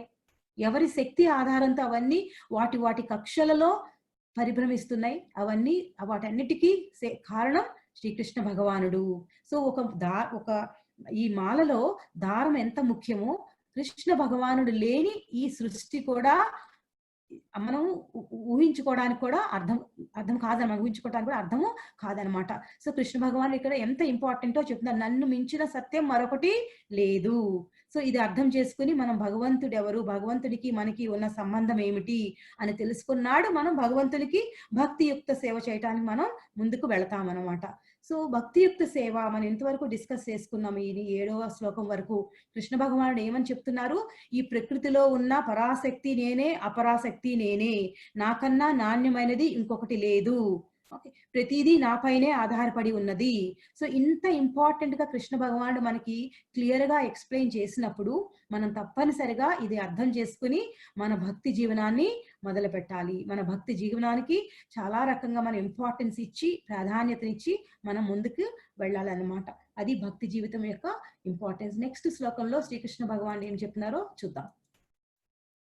ఇప్పటి వరకు కృష్ణ భగవానుడు ఆయన ఏ విధాలుగా ఉన్నారో ఎక్స్ప్లెయిన్ చేస్తున్నారు. ఇప్పుడు వచ్చే శ్లోకాల్లో కూడా ఆయన్ని మనం చుట్టూ ఎలా చూడవచ్చు, ప్రతి వస్తువులో మనం భగవంతుడిని ఎలా చూడాలి, ఈ 7వ అధ్యాయంలోనే కాకుండా కృష్ణ భగవానుడు మిగతా అధ్యాయాల్లో కూడా ఆయన ఎక్స్ప్లెయిన్ చేసి చెప్పారు ఎక్కడెక్కడ మన భగవంతుడు కనిపిస్తారు, ఎవరెవరికి ఎక్కడెక్కడ భగవంతుడు కనిపిస్తారు. భక్తులకి ముఖ్యంగా భగవంతుడు ప్రతి దాంట్లోనూ భగవంతుడు కనిపిస్తారు. సో హిరణ్యకశిపుడు ప్రహ్లాదుని ఛాలెంజ్ చేసి అడిగారు, అస్తమాను విష్ణు విష్ణు అని తలుస్తున్నావు, నారాయణుని తలుస్తున్నావు, నారాయణుడు నా శత్రువు, నేను ఇప్పుడే అతన్ని అంతమొందిస్తాను, ఈ నారాయణుడు ఎక్కడున్నాడు చెప్పగలవా అని ఛాలెంజ్ చేస్తారు ప్రహ్లాదుని. ప్రహ్లాదుడు చెప్తాడు, ఈ నారాయణుడు విష్ణు సర్వతా ప్రతి చోట ఉన్నారు, నారాయణుడు లేని జగమే లేదు, ప్లేసే లేదు అని చెప్పినప్పుడు ఛాలెంజ్ చేసి హిరణ్యకశిపుడు అంటారన్నమాట, ఈ స్తంభంలో చూపించగలవా నీ భగవంతుడిని, నీ విష్ణువుని ఈ స్తంభంలో చూపించగలవా అని ఛాలెంజింగ్ గా హిరణ్యకశిపుడు ప్రహ్లాదుని అడుగుతారు. ప్రహ్లాదుడు చెప్తారనమాట, ఎక్కడ లేరు భగవంతుడు, భగవంతుడు సర్వదా వ్యాపి అయి ఉన్నారు, లేని ప్లేసే లేదు, ప్రతి అణువులోనూ భగవంతుడు విస్తరించి ఉన్నారు అని ఎంతో ప్రేమతో ప్రహ్లాదుడు పలికిన ఆ మాటలను నిజం చేయటానికి నరసింహ భగవానుడు స్తంభంలో ప్రత్యక్షమై హిరణ్యకశిపుణ్ణి వధిస్తాడు. అంటే తన భక్తుల యొక్క మాటలను నిజం చేయటం కోసం భగవంతుడు స్వయంగా ప్రహ్లాదుని కోసం అవతరించారనమాట. సో అదే విధంగా మనకు కూడా భగవంతుని యొక్క శక్తులు ప్రతి చోట కనిపిస్తాయి. ఈ శ్లోకం చదివితే మనకు అర్థం అవుద్ది. ఈ శ్లోకంలో 4 శ్లోకాల్లో క్లియర్ గా కృష్ణ భగవానుడు అర్జునుడికి ఎక్స్ప్లెయిన్ చేసి చెప్తున్నారు. ఏమని? రసోహమప్సు కౌంతేయ ప్రభాస్మి శశి సూర్యయో ప్రణవః సర్వ వేదేషు శబ్దం కే పౌరుషం ఋషు. ఇక్కడ కృష్ణ భగవానుడు ఏం చెప్తున్నారంటే, ఈ శ్లోకంలో రసోహమప్సు కౌంతేయ, రసం అప్సు కౌంట్ అంటే నీరు ఉంటది కదా, మనం నీరు చూస్తాం కదా, నీటిలో ఉన్న రుచిని నేనే అని చెప్తున్నారు కృష్ణుడు. ఓ కుంతి పుత్ర, నీటి యందు రుచిని, సూర్యచంద్రుల యందు కాంతిని, వేద మంత్రములందు ఓంకారమును, ఆకాశమునందు శబ్దమును, నరుని యందు సామర్థ్యమును నేనే అయి ఉన్నాను. సో కృష్ణ భగవానుడు ఎన్ని ఎగ్జాంపుల్స్ ఇచ్చారో చూసారా ఇక్కడ. నీటి యందు రుచి, నీరుని తాగకుండా మనం ఉండగలమా? ప్రతిరోజు మనందరం నీటిని తాగుతాం. ఆ నీటికి ఉన్న రుచి ఎవరి ద్వారా వచ్చింది? కృష్ణ భగవాను ద్వారా వచ్చింది. సో అటువంటి కృష్ణుడిని మర్చిపోవడం మనకి తగదు కదా. నీటిలోని రుచి కృష్ణ భగవానుడే. మనం ప్రతిరోజు లెగ్గానే సూర్యుడిని చూస్తాం. సూర్యుడిలో ఉన్న రశ్మి, సూర్యరశ్మి, ఆ వెలుగు ఎవరు? కృష్ణ భగవానుడు. రాత్రి అయితే చంద్రుడు వస్తారు. చంద్రుడి వెలుగు ఎవరు? కృష్ణ భగవానుడు. సో ఓంకారంలో, ఆ ప్రణవ వేదంలో ఓంకారం నేను. అలా ఇలా ప్రతి చోట కృష్ణ భగవానుడు సర్వవ్యాప్తి అయి ఉన్నారు. సర్వవ్యాపి అయిన భగవంతుడిని మర్చిపోవటం మనకు తగదు. సో మనకి మరలా గుర్తు చేయటం కోసం అర్జునుడి ద్వారా ఈ భగవద్గీతలో కృష్ణ భగవానుడు చెబుతున్నారనమాట. ఏమని చెప్తున్నారు? నీటిలో ఉన్న రుచిని నేనే, సూర్యచంద్రుల్లో ఉన్న కాంతిని నేనే, వేద మంత్రములందు ఓంకారము నేనే, ఆకాశములందు శబ్దమును, నరుని యందు సామర్థ్యము. ఇప్పుడు నేను ఈ రూమ్ లో ఉండి మీకు ఈ ఈ గీతా పాఠం చెప్తున్నాను. ఇక్కడి నుంచి మీకు శబ్దం అక్కడికి వినిపిస్తుంది కదా. ఈ శబ్దం ఇక్కడి నుంచి అక్కడికి ఎట్లా చేరగలిగింది? సో అది కూడా కృష్ణ భగవానుడు ఆకాశమునందు, ఆ స్పేస్ నందు శబ్దాన్ని నేనే. అది కాకుండా మానవులలో ఉన్న సామర్థ్యం, వాళ్ళలో ఎక్స్పర్టీజ్ ఉంటుంది కదా. ఒక్కొక్కరికి ఒక్కొక్క రకరకాలైన సామర్థ్యం ఉంటుంది. ఆ సామర్థ్యాన్ని కూడా నేనే. మనం ఒకసారి అనుకుంటాం, ఇది నా స్వశక్తితో సంపాదించాను, లేదా నా స్వశక్తితో నాకు ఇది వచ్చింది అని మనం అపోహ పడుతూ ఉంటాం. అది మాయ, భ్రాంతికి పొందుతాం అనమాట. అదంతా మన సామర్థ్యం అంది కాదు, అది కృష్ణ భగవాని సామర్థ్యము. ఇవన్నీ తెలుసుకున్నప్పుడు మనలో భక్తి ఉత్పన్నమవుతుంది. ఓ ఈ రోజు నేను ఈ నీరు తాగాను, ఈ నీటిలో ఉన్న రుచి కృష్ణ భగవానుడు. ఓకే, ఈ సూర్యరశ్మిని చూస్తున్నాను, అందులో కృష్ణ భగవానుడు. ఇలా నాలో ఉన్న సామర్థ్యం కృష్ణ భగవానుడు. ఇలా ప్రతి చోట మనం భగవంతుని చూడటమే కృష్ణ భావనామృతము. మన జీవితం కృష్ణ భావనామృతం అవుతుంది. ఇదే కాకుండా తర్వాత ఇంకా 3-4 శ్లోకాల్లో కృష్ణ భగవానుడిని మనం ఎక్కడెక్కడ చూడవచ్చో వివరిస్తారు. నెక్స్ట్ స్లైడ్ లో చూద్దాం. ఇక్కడ ఒక టేబుల్ ఫామ్ లో మీకు ఎక్స్ప్లెయిన్ చేస్తాను, ప్రయత్నిస్తా. ఒక్కసారి చూడండి. రుచి, రుచి ఎవరని చెప్పారు? ఎవరు రుచి? జలంలో రుచి ఎవరు? కృష్ణుడు. సూర్యచంద్రుల్లో వెలుగు ఎవరు? కృష్ణుడే. వైదిక మంత్రాల్లో ఓం ఎవరు? కృష్ణ భగవానుడే. ఆకాశంలో శబ్దం కూడా కృష్ణుడే. మానవుల్లో సామర్థ్యం కూడా కృష్ణ భగవానుడే. వర్షం వచ్చినప్పుడు ఒక్కొక్కసారి భూమిలో మనకు మంచి సువాసన వస్తుంది కదా. ఒక్కొక్కసారి ఫస్ట్ వర్షం కురిసినప్పుడు చాలా మంచి వాసన వస్తుంది. అది కూడా, ఆ సువాసన కూడా కృష్ణ భగవానుడు నేనే అని చెప్తున్నారు. అగ్ని, అగ్ని లేకుండా మనకి భోజనం కుదురుతుందా? మనం భోజనం తయారు చేసుకోవడం వీలవుతుందా? అవనే అవదు. సో ఆ అగ్నిలో ఉన్న వేడిమి ద్వారా మనము భోజనాన్ని తయారు చేసుకుంటాం. సో అగ్నిలో ఉన్న వేడిమి కూడా కృష్ణ భగవానుడు నేనే అని చెప్తున్నారు.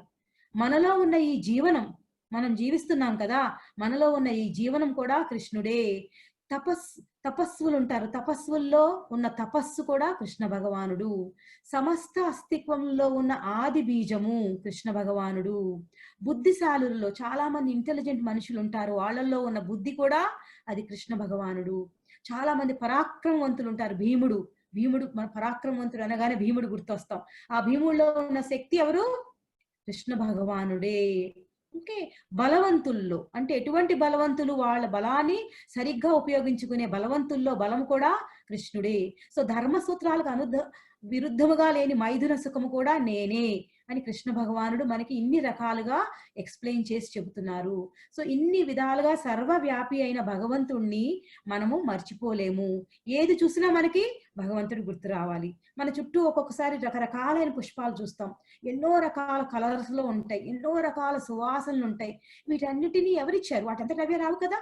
వాటి వెనక ఒక వ్యక్తి ఉన్నారు, ఆయనే supreme personality of Godhead Shri Krishna భగవానుడు. సో మనం చూసే ప్రతి పువ్వులో, మనం చూసే ప్రతి వస్తువులో, మనకు ఆనందం కలిగించే ప్రతి విషయంలో మనం కనుక భగవంతుని చూడగలిగితే అదే భక్తి. సో మనకు ఒక్కొక్కసారి అర్థం కాదు, భక్తి అంటారు, అసలు భక్తి అంటే సింపుల్ గా ఏంటి? నేను ఒక చిన్న ఎగ్జాంపుల్ తో మీకు చెప్తా భక్తి అంటే ఏమిటో. దాన్ని మన ప్రభుపాదులు వారు ఎట్లా చెప్తారంటే, సింపుల్ ఎగ్జాంపుల్లో ABCD మన అక్షరాలు నేర్చుకుంటాం కదా, ABCD అంటే. సో భక్తిలో ఈ ABCDలు గనక మనం పాటిస్తే మనం భక్తి జీవనంలో చాలా ప్రగతి సాధించవచ్చు. ఆ ABCDలు ఏమిటి? ఏ అంటే అసోసియేషన్, సాంగత్యం. ఎవరి సాంగత్యం కావాలి మనకి? భక్తుల సాంగత్యం. మనం భక్తుల సాంగత్యంలో ఉండాలి. ఎందుకంటే మనం భక్తుల సాంగత్యంలో ఉన్నప్పుడు భక్తులు మనల్ని భగవంతుని వైపు తీసుకువెళ్తారు. అందుకని అది చాలా ముఖ్యమైన విషయము.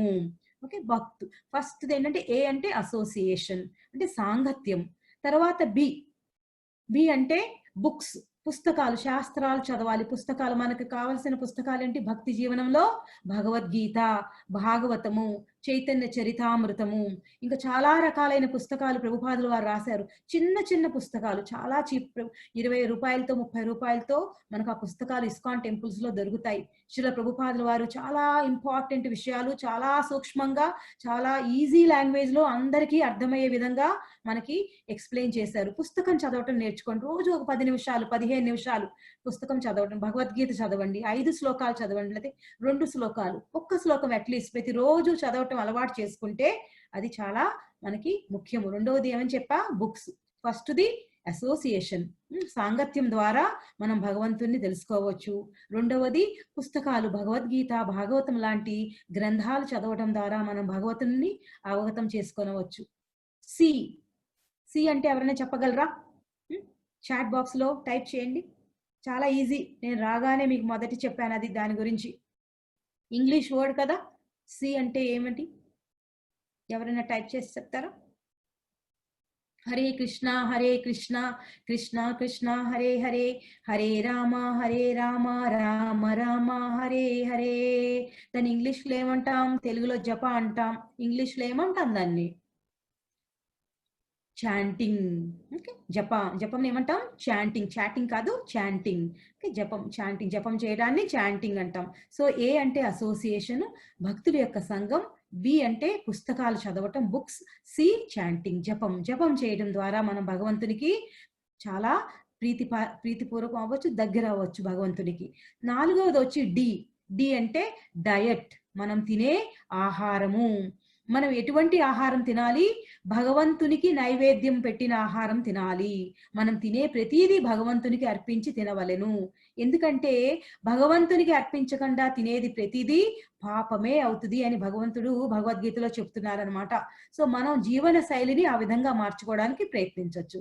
మొదట కొద్దిగా కష్టం అనిపించవచ్చు, కానీ నెమ్మదిగా మనం అలవాటు చేసుకుంటే, అభ్యాస యోగ యుక్తేనా అని చెప్పారు కదా కృష్ణ భగవానుడు, అభ్యాసంతో అవన్నీ సాధ్యమవుతాయి. భగవంతునికి కనుక పెట్టి తినటం, నైవేద్యం ఆఫర్ చేసి మనం తినటం అలవాటు చేసుకుంటే మన జీవితంలో మనం ఇంకా భగవంతునికి పెట్టకుండా ఏమీ తినని స్థాయికి వస్తామన్నమాట.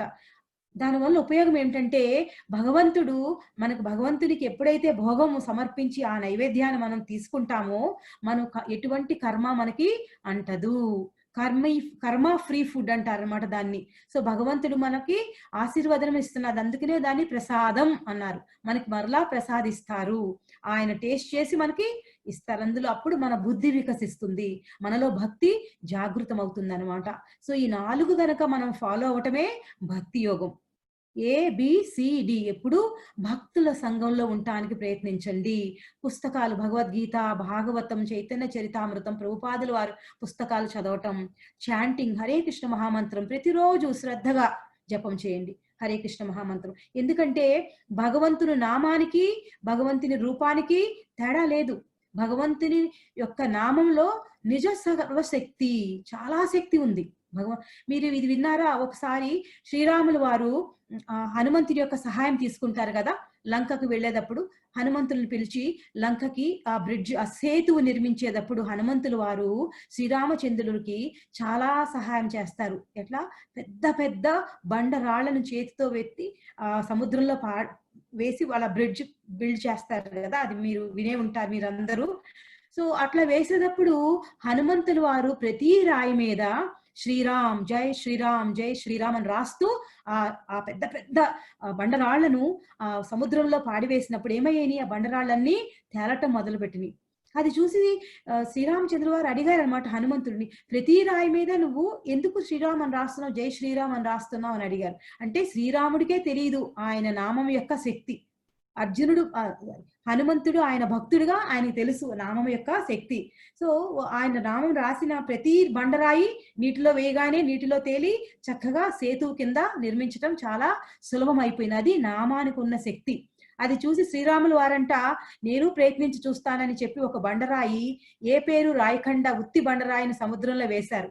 సముద్రంలో వేయగానే ఏమైంది? ఆ బండరాయి మునిగిపోయింది అనమాట. అది చూసి శ్రీరాములు వారు హనుమంతునితో అన్నారు.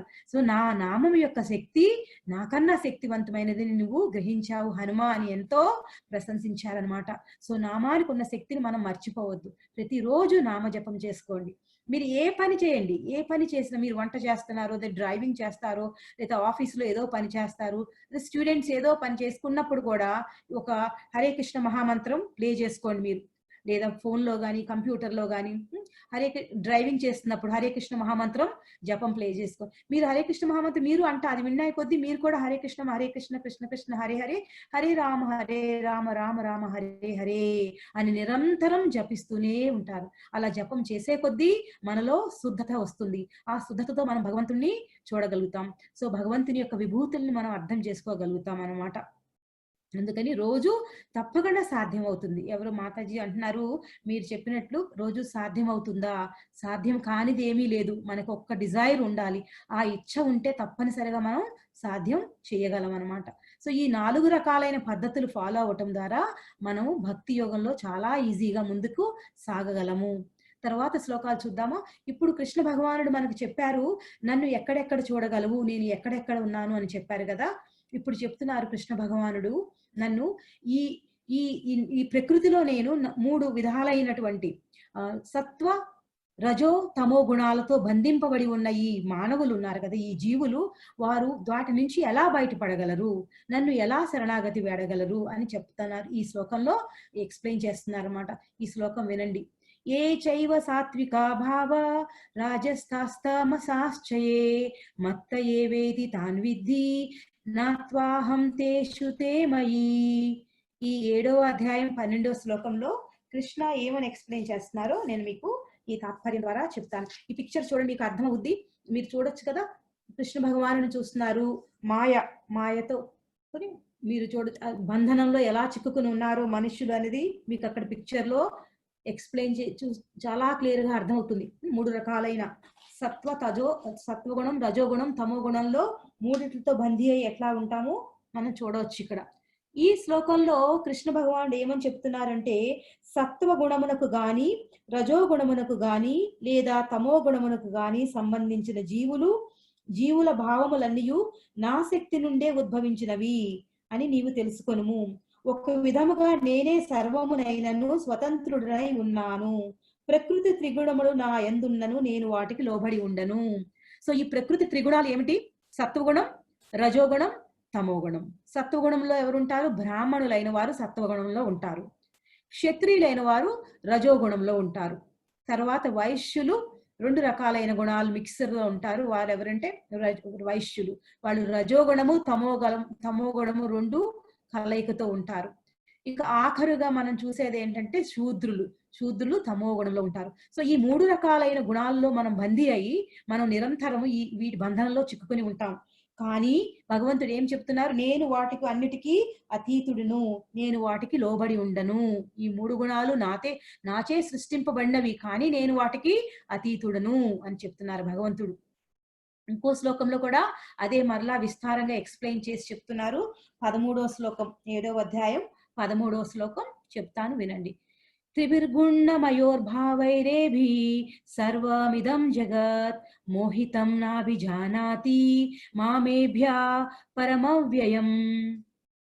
ఇందులో కృష్ణ భగవానుడు ఏమని చెప్తున్నారంటే, సమస్త విశ్వము సత్వ రజ స్తమో గుణములనడి త్రిగుణములచే భ్రాంతికి గురి అయి గుణములకు పరుడను మరియు అవ్యయుడను అగు నన్ను ఎరుగజాలగున్నది.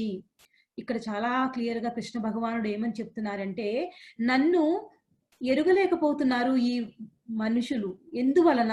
వాళ్ళు ఎప్పుడు ఈ 3 రకాలైన గుణాలకు లోబడి ఉండటం వలన. ఒక్కొక్కసారి మనం సత్వగుణంలో ఉంటాం, ఒక్కొక్కసారి రజోగుణంలో ఉంటాం, ఒక్కొక్కసారి తమో గుణంలో ఉంటాం.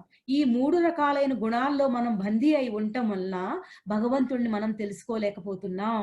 సో మనం భగవంతుడిని తెలుసుకోవాలంటే మనం ఎట్లా ఉండాలి? ఈ గుణాలకు అతీతంగా, గుణాలకు పరంగా వెళ్ళాలి. సో ఈ త్రిగుణాలను జయించటం అంత తేలిక? ఈ 3 రకాల గుణాలు, ఒక్కొక్కసారి చాలా కోపం వచ్చేస్తుంది, అది రజోగుణం అనమాట. ఒక్కొక్కసారి చాలా బద్ధకం, భగవంతునికి ఏ రకమైన సేవ చేయం, అది ఆలసత్వం, అది తమో గుణం. ఒక్కొక్కసారి మంచి గుణాలు ఉంటాయి, పుణ్య కార్యాలు చేస్తూ ఉంటాం, అలా సత్వగుణం.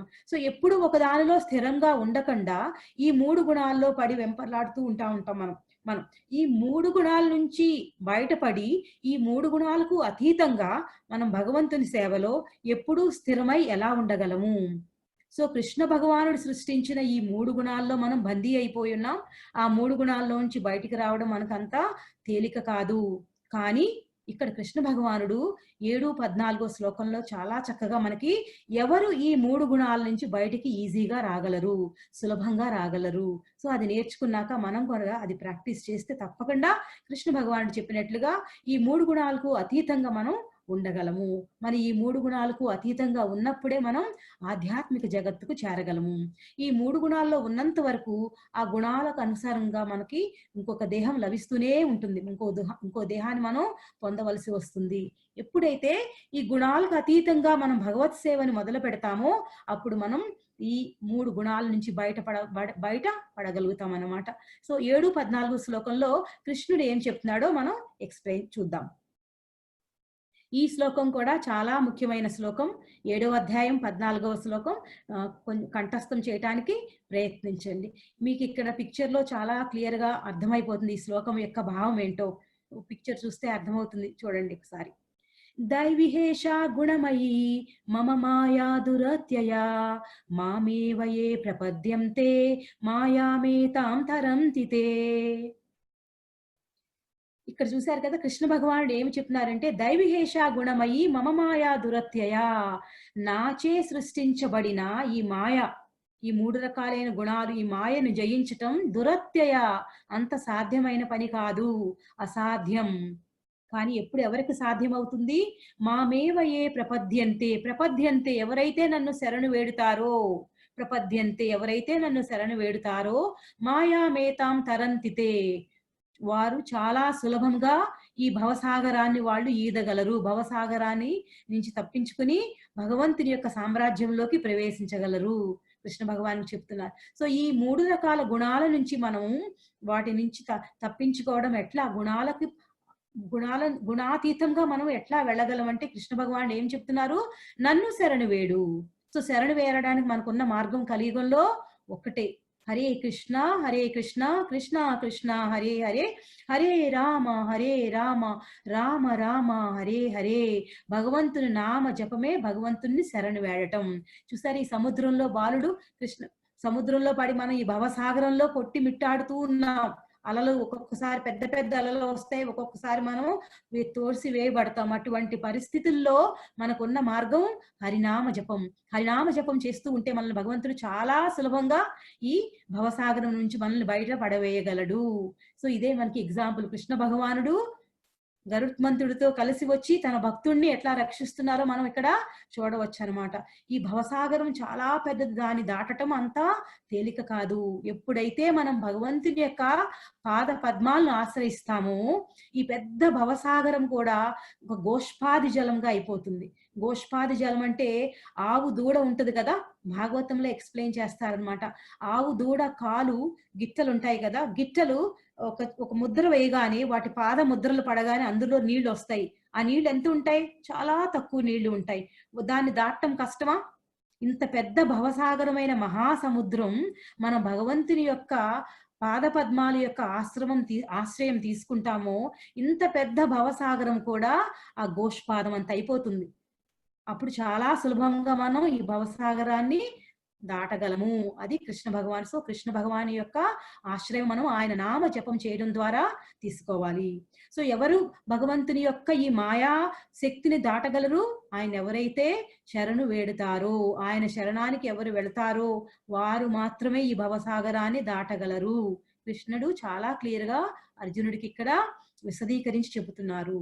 మామేవయే ప్రపద్యంతే మాయామేతం తరంతితే, వాళ్ళు ఒక్కళ్ళు మాత్రమే ఈ భవసాగరాన్ని ఈదగలరు, అవతలి తీరానికి. ఆవలి తీరం ఏమిటి? భగవంతుని యొక్క దివ్యధామం చేరగలరు అని కృష్ణ భగవానుడు మనకి ఇక్కడ విశదీకరిస్తున్నారు. తర్వాత శ్లోకం చేద్దాం. 15వ శ్లోకం. ఇక్కడ శరణు పొందిన వారు మాత్రమే నన్ను ఆశ్రయించిన వారు మాత్రమే చాలా సులభంగా ఈ భవసాగరాన్ని అధిగమించవచ్చు అని చెప్పారు. ఇక్కడ 15వ శ్లోకం 16వ శ్లోకంలో కృష్ణుడు ఎక్స్ప్లెయిన్ చేసి చెప్తున్నారు, ఏ విధమైన వ్యక్తులు నన్ను ఆరాధించరు, ఏ విధమైన వ్యక్తులు నన్ను శరణు వేడరు. మనం చూస్తాం కదా, అందరూ అంత తేలిగ్గా భక్తిని ఎవరు అంత తేలిగ్గా యాక్సెప్ట్ చేయరు. మనం ఎంతో మంది ప్రయత్నిస్తాం, ఎంతో మంది రండి ప్రోగ్రామ్కి రండి, భగవద్గీత వినండి, 1 గంట భగవద్గీత వినటం వల్ల మనకి ఎంతో లాభం ఉంది అని చెప్పినా మనకి చాలా తక్కువ మంది వస్తున్నారు. ఇది కారణం భగవంతుని మీద ఆసక్తి లేకపోవటం. ఎటువంటి వ్యక్తులకు భగవంతుని మీద ఆసక్తి ఉండదు, ఎటువంటి వ్యక్తులు భగవంతుని యొక్క శరణాగతి వేడరు అని ఈ శ్లోకంలో కృష్ణ భగవానుడు చెప్తున్నారు. ఇది కూడా చాలా ముఖ్యమైన శ్లోకం. నమాం దుష్కృతినో మూఢ ప్రపద్యంతే నరాధమా మాయయాపహృత జ్ఞాన ఆసురం భావమాశ్రిత. మీరు ఈ పిక్చర్ లో చూసినట్టుగా భగవంతుడికి ఇద్దరైన వ్యక్తులు ఉన్నారు కదా. నెక్స్ట్ స్లైడ్ లో కూడా మీకు ఎక్స్ప్లెయిన్ చేస్తాను. ఇక్కడ ఏమని చెప్తున్నారంటే 4 రకాలైన వ్యక్తులు నన్ను శరణు వేడరు. ఆ 4 రకాలైన వ్యక్తుల్లో దుష్కృతులు అన్నారు వాళ్ళని. దుష్కృతులు వాళ్ళు ఎవరు? ఫస్ట్ మూఢులు అంటే మీకు చాలా ఈజీగా అర్థమవుతుంది, మూర్ఖులు, మూఢులు. రెండవ నరాధములు, నరులలో అధములు. అటువంటి వారు నన్ను శరణు వేడరు. 3వ వారు ఎవరంటే మాయయ అపహృత జ్ఞాన, వాళ్ళ యొక్క జ్ఞానము మాయచే కప్పబడిపోయినది, మాయచే అపహరించబడినది. అటువంటి వ్యక్తులు నన్ను ఎప్పుడు శరణు వేడరు. ఆసురం భావమాశ్రిత, ఆసురం అంటే రాక్షస గుణాలలో ఉన్న వ్యక్తులు కూడా, రాక్షస భావనలో ఉన్న వ్యక్తులు కూడా నన్ను ఎప్పుడు శరణు వేడరు అని కృష్ణ భగవానుడు చెప్తున్నారు. నెక్స్ట్ శ్లోకంలో చూస్తే మీకు అర్థమవుద్ది. రేపు నెక్స్ట్ స్లైడ్. ఇక్కడ మీరు చూస్తే ఎగ్జాంపుల్లో పొద్దుటి నుంచి సాయంత్రం వరకు చాలా రకాలుగా ఒక గాడిద చాకరీ చేస్తూ మనం ఎవరి కోసం సంపాదిస్తాం, ఎందుకోసం మనం భగవంతుణ్ణి స్మరించుకోకుండా చేసే ఈ కాలయాపన దేనికి పనికొస్తుంది? శాశ్వతమైన దానిని వదిలికొని మనం టెంపరరీ అశాశ్వతమైన దానికోసం ప్రతిరోజు వెంపర్లు పడతాం. వాళ్ళనే మూఢులు అంటారు. ఓకే, ఇక్కడ రావణాసురుడు చూస్తున్నారు కదా, ఆయన అసురుడు. ఆయన భావం అంతా ఆసుర భావంతో శ్రీరామచంద్రుల వారికి ఎప్పుడూ శరణు వేడలేదు. ఇంకో పిక్చర్ లో మనము జగాయ్ మధాయ్ అని చైతన్య మహాప్రభు వారి టైంలో వచ్చారు. వారు కూడా అటువంటి వ్యక్తులే. ఈ మూఢులు, నరాధములు, మాయచే అపహరించిన జ్ఞానం కలవారు, వీరంతా ఎగ్జాంపుల్స్ అన్నమాట. ఇటువంటి 4 వ్యక్తులు భగవంతుని ఎప్పుడూ శరణు వేడరు. సో అదృష్టవశాత్తు మనం అందరం ఆ కేటగిరీకి రాము. మనం భగవంతుని శరణు వేడతాం కాబట్టి మనం ఈ రోజు ఇక్కడ కూర్చుని భగవద్గీతని నేర్చుకుంటున్నాం. సో 4 రకాలైన వ్యక్తులు ఎవరు భగవంతుని వేడరు? మూఢులు, నరాధములు, మయ్యాపహృతలు, 4 ఆసురిక భావం ఉన్నవాళ్ళు. ఈ 4 రకాలైన వ్యక్తులు భగవంతుని శరణు వేడరు. తర్వాత శ్లోకంలో చెప్తున్నారు ఎవరు భగవంతుని శరణు వేడుతారు. 4 రకాలైన వ్యక్తులు భగవంతుని దగ్గరికి వెళ్తారు. వాళ్ళు ఎవరో చూద్దాం ఇప్పుడు. చతుర్విధా భజంతే మాం జనా సుకృతినో అర్జున ఆర్తో జిజ్ఞాసు అర్ధార్థి జ్ఞానీ చ భరతర్షభ. నేను చెప్పాను కదా, ఈ శ్లోకాలు చాలా ముఖ్యమైన శ్లోకాలు మనకి. సో ఇందులో కృష్ణ భగవానుడు చెప్తున్నాడు 4 రకాలైన వ్యక్తులు నా దగ్గరికి వస్తారు. ఓకే, మీకు క్విజ్ లో అడుగుతారు ఈ క్వశ్చన్స్, వినండి. 4 రకాలైన వ్యక్తులు ఎవరు? చతుర్విధ భజంతే, మేము 4 రకాలైన వ్యక్తులు నన్ను భజిస్తారు. వాళ్ళని సుకృతి అంటారు. వాళ్ళు ఎవరంటే ఆర్తి అంటే దుఃఖాల్లో ఉన్నవాళ్ళు. మన కష్టం వచ్చినప్పుడు గుడికి వెళ్ళి భగవంతుని వేడుకుంటాం కదా, మనం ఆర్తులు అన్నమాట. కృష్ణ నాకు ఆ కష్టం వచ్చింది, ఆ కష్టం తీర్చు. ద్రౌపదికి ఎంత పెద్ద కష్టం వచ్చింది. కృష్ణ భగవాని గోవిందా ఒకసారి రా నన్ను కాపాడు అని 2 చేతులు ఎత్తి ఎంతో ఆర్తితో భగవాన్ని పిలిచినప్పుడు భగవంతుడు స్వయంగా వచ్చి ద్రౌపదిని రక్షించారు. ఆర్తి తర్వాత జిజ్ఞాసు అంటే భగవంతుని తెలుసుకోవాలి అని జిజ్ఞాస ఉన్నవాళ్ళు. అర్ధార్థి అంటే ఏదో భగవంతుని దగ్గర నుంచి ధనం కోసము లేదా ఒక పొజిషన్ కోసము భగవంతుని వేడుకునే వాళ్ళు. భగవంతుడా నాకు ఇది కావాలి, నాకు ధనం కావాలి, నాకు మంచి ఉద్యోగం కావాలి, ఇట్లా అడిగే వాళ్ళని అర్థార్థి అంటారు. సో ఫస్ట్ ఆర్తి, జిజ్ఞాసి, అర్థార్థి. అర్థార్థి అంటే ధనం కోసం. లాస్ట్ జ్ఞాని అంటే జ్ఞానం, భగవంతునికి సంబంధించిన జ్ఞానం కావాలి అని భగవంతుని ఆశ్రయించే వాళ్ళను జ్ఞానులు అంటారు. ఈ 4 రకాలైన వ్యక్తులు భగవంతుణ్ణి ఆశ్రయిస్తారు. వాళ్ళని భగవంతుడు ఏమంటారు? వారు నా భక్తులు. వాళ్ళు ఏదో ఒకటి ఆశించి వస్తారు కానీ వారు కూడా నా భక్తులే. అందులో ఉత్తమమైన వారు ఎవరంటే జ్ఞానులు. ఈ నలుగురిలో ఉత్తమమైన వాళ్ళు జ్ఞానులు. వాళ్ళు జ్ఞానం తెలుసుకుని భగవంతునికి సంబంధించిన జ్ఞానం తెలుసుకుని భగవంతుణ్ణి అర్చిస్తారు. మళ్ళా రిపీట్ చేయమంటున్నారు. రిపీట్ చేస్తాను. 4 రకాలైన వ్యక్తులు ఎవరు భగవంతుని దగ్గరికి చేరతారు? వాళ్ళు ఎవరంటే ఆర్తి అంటే కష్టంలో ఉన్నవాళ్ళు. కష్టంలో ఉన్నవాళ్ళు భగవంతుని దగ్గరికి వెళ్తారు. మనం కూడా కష్టం వచ్చినప్పుడు వెళ్తాము కదా, కానీ ఆ కష్టం తీరిపోగానే మనం భగవంతుణ్ణి మర్చిపోకూడదు. ఆ కష్టం తీర్చిన భగవంతుని ఎప్పుడు గుర్తు పెట్టుకుని శుద్ధ భక్తులు అవటానికి ప్రయత్నం చేయాలి.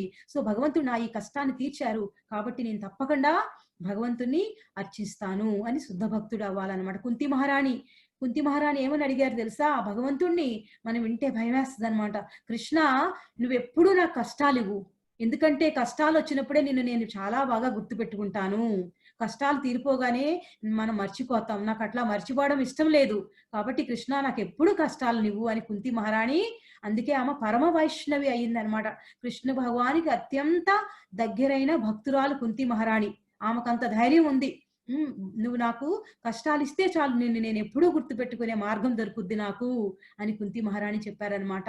వాళ్ళు ఆర్తి. తర్వాత జిజ్ఞాసు.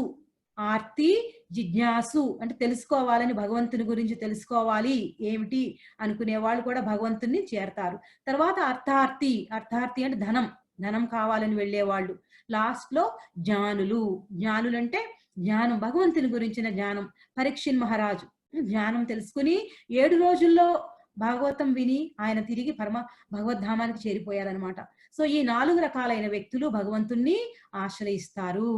నెక్స్ట్ శ్లోకంలో కృష్ణుడు ఏమంటున్నాడో ఇటువంటి భక్తుల గురించి చూద్దాం. సో గుర్తు పెట్టుకోండి, ఆర్తి, జిజ్ఞాసి, అర్థార్థి, లాస్ట్ లో జ్ఞాని. ఎన్ని ఎగ్జాంపుల్స్ ప్రభు. మనం ఇక్కడ టైం చాలా ఉన్నాయి, చాలా ఇంపార్టెంట్ శ్లోకాలు ఉన్నాయి. ఈ రోజు నేను అనుకున్నాను కరెక్ట్ గా టైంకి 8 గంటలకల్లా ఆపుదామని, ఇంకొక 5 నిమిషాల్లో ముగిస్తాను, ప్రయత్నిస్తాను, మీకేం అభ్యంతరం లేకపోతే. టైం అయిపోయిందని చెప్తున్నారు 1 అవర్. ఓకే, సో పిక్చర్స్ చూడండి. ఇందులో ద్రౌపది, గజేంద్రుడు, ధ్రువుడు వీళ్ళందరూ కనిపిస్తున్నారు. వీళ్ళందరూ భగవంతుని యొక్క భక్తులు. ఇంకొక 5 నిమిషాలు తీసుకుని నేను ఈ రోజు ముగిస్తాను. ప్రభు నెక్స్ట్ స్లైడ్ ప్రభు. యా.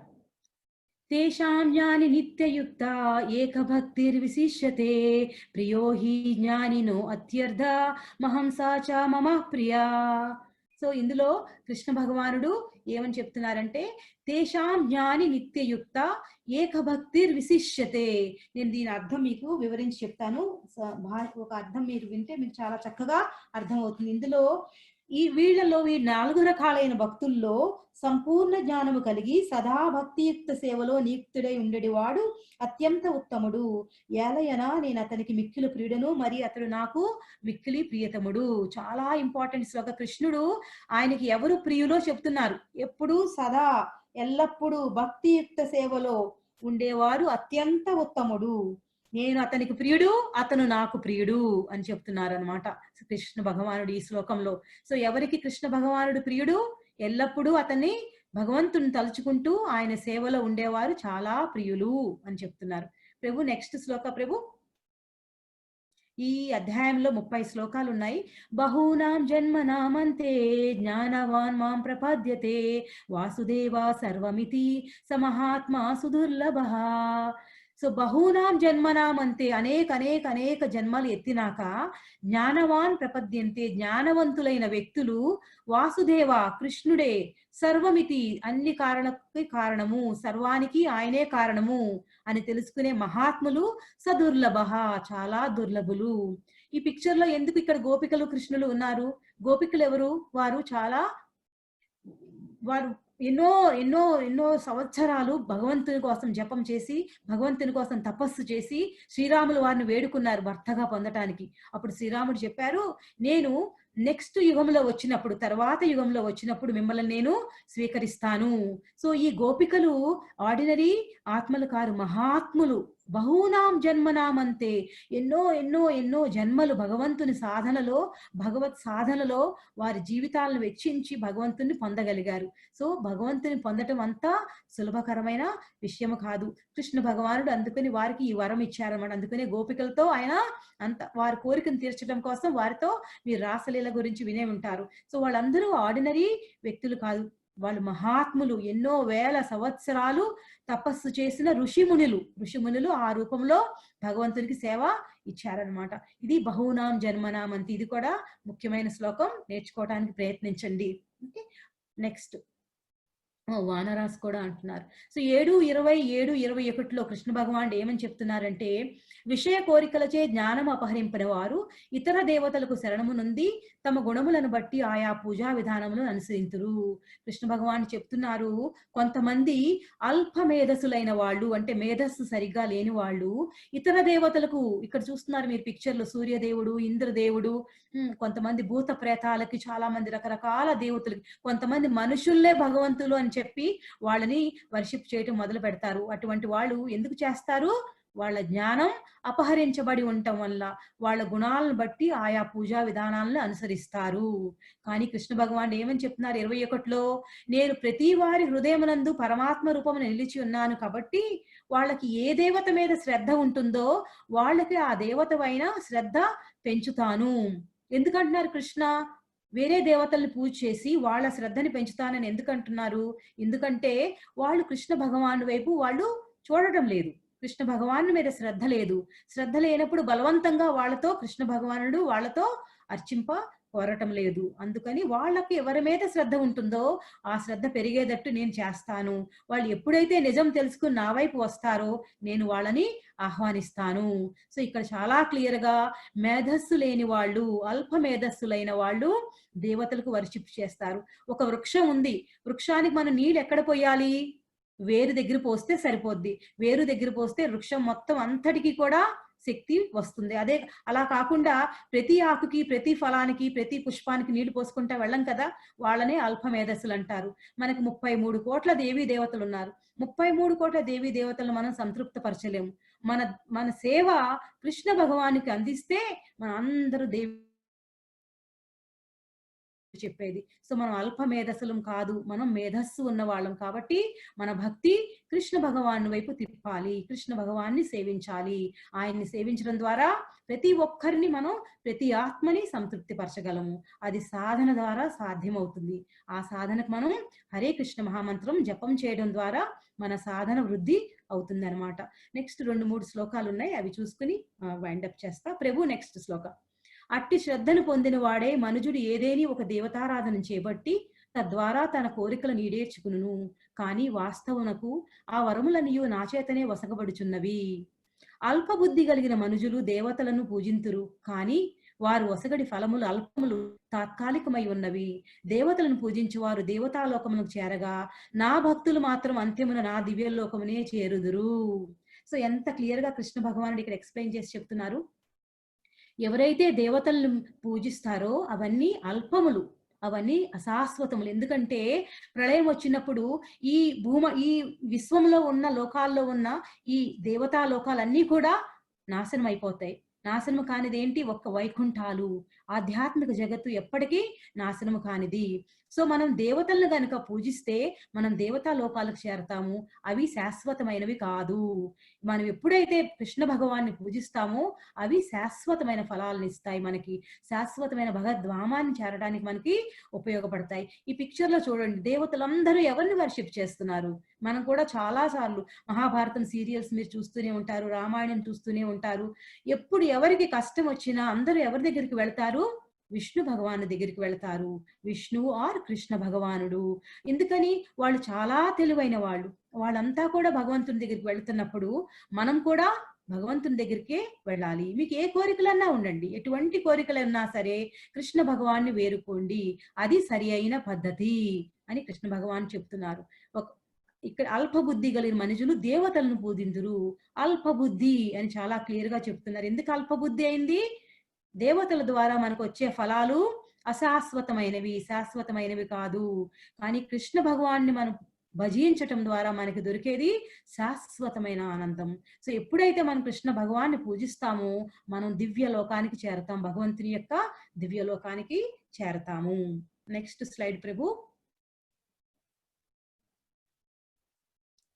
నన్ను సంపూర్ణముగా ఎరుగని మందబుద్ధులు దేవదేవుడైన నేను శ్రీకృష్ణుడు తొలుత నిరాకారుడనై ఉండి ఇప్పుడు ఈ రూపమును దాల్చిదనని తలంతురు. అల్పజ్ఞత వలన వారు నాశరహితమును మరియు అత్యుత్తమును అగు నా దివ్య భావమును ఎరుగలేరు. ఇక్కడ మీకు పిక్చర్ లో ఒక కప్ప కనిపిస్తుంది కదా, ఫ్రాగ్, డాక్టర్ ఫ్రాగ్ సీరియల్ పిల్లలు చూస్తూ ఉంటారు. మరి ఎవరైనా ఏదైనా తెలియకపోతే వాళ్ళు ఏమంటారు, నూతిలోని కప్ప అంటాం కదా తెలుగులో. మనం నూతిలోని కప్ప అంటే నూతిలో ఉండే కప్ప ఏమనుకుంటుంది, ఆ నుయ్యి ఆ బావి ఒక్కటే మొత్తం ప్రపంచం అనుకుంటుంది. అట్లాగే సంపూర్ణంగా భగవంతుని ఎరుగని వారు అనుకుంటారు నిరాకార స్వభావము అనుకుంటారు, భగవంతుడు నిరాకారుడు అనుకుంటారు. తర్వాత రూపాన్ని పొందారు, ఆ రూపం కూడా మనలాంటి రూపమే అనుకుంటారు. కానీ అది అల్పజ్ఞత, వాళ్ళకి జ్ఞానం లేకపోవటం వల్ల భగవంతుని యొక్క దివ్యమైన భావం వాళ్ళు ఎరుగలేరు. సో భగవంతుడికి సాకార రూపం ఉన్నది భగవంతునికి. ఆ సాకార రూపాన్ని మనస్సులో స్మరించుకుంటూ మనం భగవంతునికి సేవ అందించాలి. అందుకే గుడిలో చూశారు కదా, దేవునికి వస్త్రాలు సమర్పిస్తారు, దేవుడికి నైవేద్యం పెడతారు. ఎందుకని? అది భగవంతునితో మనకు ఉన్న బంధాన్ని ఇనుమడింపు చేయడం కోసం మనం ఈ భక్తి సేవలన్నీ చేస్తామన్నమాట. భగవంతునికి ఇవన్నీ ఎందుకు అర్పిస్తాం? మన ప్యూరిటీ కోసం. ఎప్పుడైతే భగవంతునికి అర్పిస్తామో మనలో శుద్ధత్వం వస్తుందన్నమాట. సో కృష్ణ భగవానుడు ఇక్కడ నన్ను సంపూర్ణంగా ఎరగని మందబుద్ధులు నన్ను నిరాకారులు అనుకుంటారు. అది అసంపూర్ణమైన అవగాహన.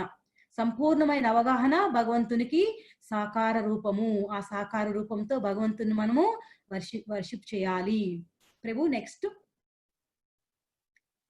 మూఢులకు మరియు అజ్ఞానులకు నేనెన్నడూ వ్యక్తము కాను, వారికి నేను నా అంతరంగ శక్తిచే కప్పబడి ఉందును. తత్కారణముగా వారు నేను అజురుడననియు నాశనము లేని వాడిననియు ఎరుగరు. సో ఇక్కడ మరలా కృష్ణుడు ఇంకొక అడ్జెక్టివ్ ఉపయోగిస్తున్నారు. మూఢులకు నేను ఎన్నడూ వ్యక్తము కాను. భగవంతుని యొక్క విభూతులను అర్థం చేసుకొని వాళ్ళకి భగవంతుడు ఎప్పుడూ వ్యక్తీకరింపడనమాట. అలాగే తర్వాత చెప్తున్నారు, ఓ అర్జున, దేవదేవుడైన నేను గతములో జరిగిన సమస్తమును, ప్రస్తుతం జరుగుతున్న సర్వమును, భవిష్యత్తులో జరగనున్న వాటినన్నిటిని ఎరుగుదును. అలాగుననే జీవులందరినీ నేను ఎరుగును, కానీ నన్నెవరునూ ఎరుగరు. ఈ 2 శ్లోకాల్లో కూడా కృష్ణ భగవానుడు ఎవరు మేధస్సు గలవాడు, ఎవరు అల్ప మేధస్సులు అని మనకి విశదీకరించి చెబుతున్నారనమాట. కృష్ణ భగవానుడికి ఉన్న విభూతుల్లో ఆయనకి సర్వం తెలుసు. అంతకుముందు కూడా మనం నేర్చుకున్నాం, కృష్ణ భగవాన్ గతంలో ఏం జరిగింది, భవిష్యత్తులో ఏం జరగబోతున్నది, వర్తమానంలో ఏం జరుగుద్ది, ఇవన్నీ కూడా భగవంతునికి అవగాహన ఉంది, భగవంతునికి అవగతం. కానీ మనకు అవన్నీ తెలియదు, మనకు తెలియదు, కానీ భగవంతునికి అన్నీ తెలుసు. ఈ అధ్యాయంలో 30 శ్లోకాలు అని చెప్పాను కదా ప్రభు. లాస్ట్ శ్లోకంలో భగవంతుడు చాలా ఇంపార్టెంట్ మెసేజ్లు ఇస్తున్నారు. 28, 30లో ఈ శ్లోకంలో ఏం చూడండి. ఇందులో నేను చదువుతాను. ఈ శ్లోకం నెంబరు 7, 28. ఈ 28వ శ్లోకం కూడా చాలా ముఖ్యమైన శ్లోకం. అది కూడా నేర్చుకోవడానికి ప్రయత్నించండి. ఏషామంతగతం పాపం జనానాం పుణ్యకర్మణాం తే ద్వంద్వ మోహ నిర్ముక్త భజంతే మాం దృఢవ్రత. ఏమని చెప్తున్నారంటే, పూర్వజన్మమునందు ప్రస్తుత జన్మమునందు పుణ్యకార్యము చేయుచు పాపములను పూర్తిగా నశింపజేసుకున్న మనుషులు ద్వంద్వ మోహముల నుండి విడివడిన వారై నా సేవ యందు దృఢవ్రతముతో నెలకొనెదరు. ఏమని చెప్తున్నారు?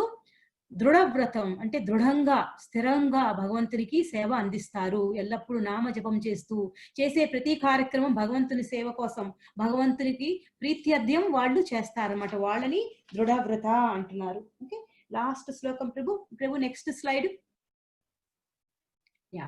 ఇక్కడ భీష్ముల వారిని చూడవచ్చు. భీష్ముల వారు భగవంతుని యొక్క చాలా అంతరంగిక సేవకుడు, భగవంతుని యొక్క చాలా దగ్గర భక్తుడు అనమాట.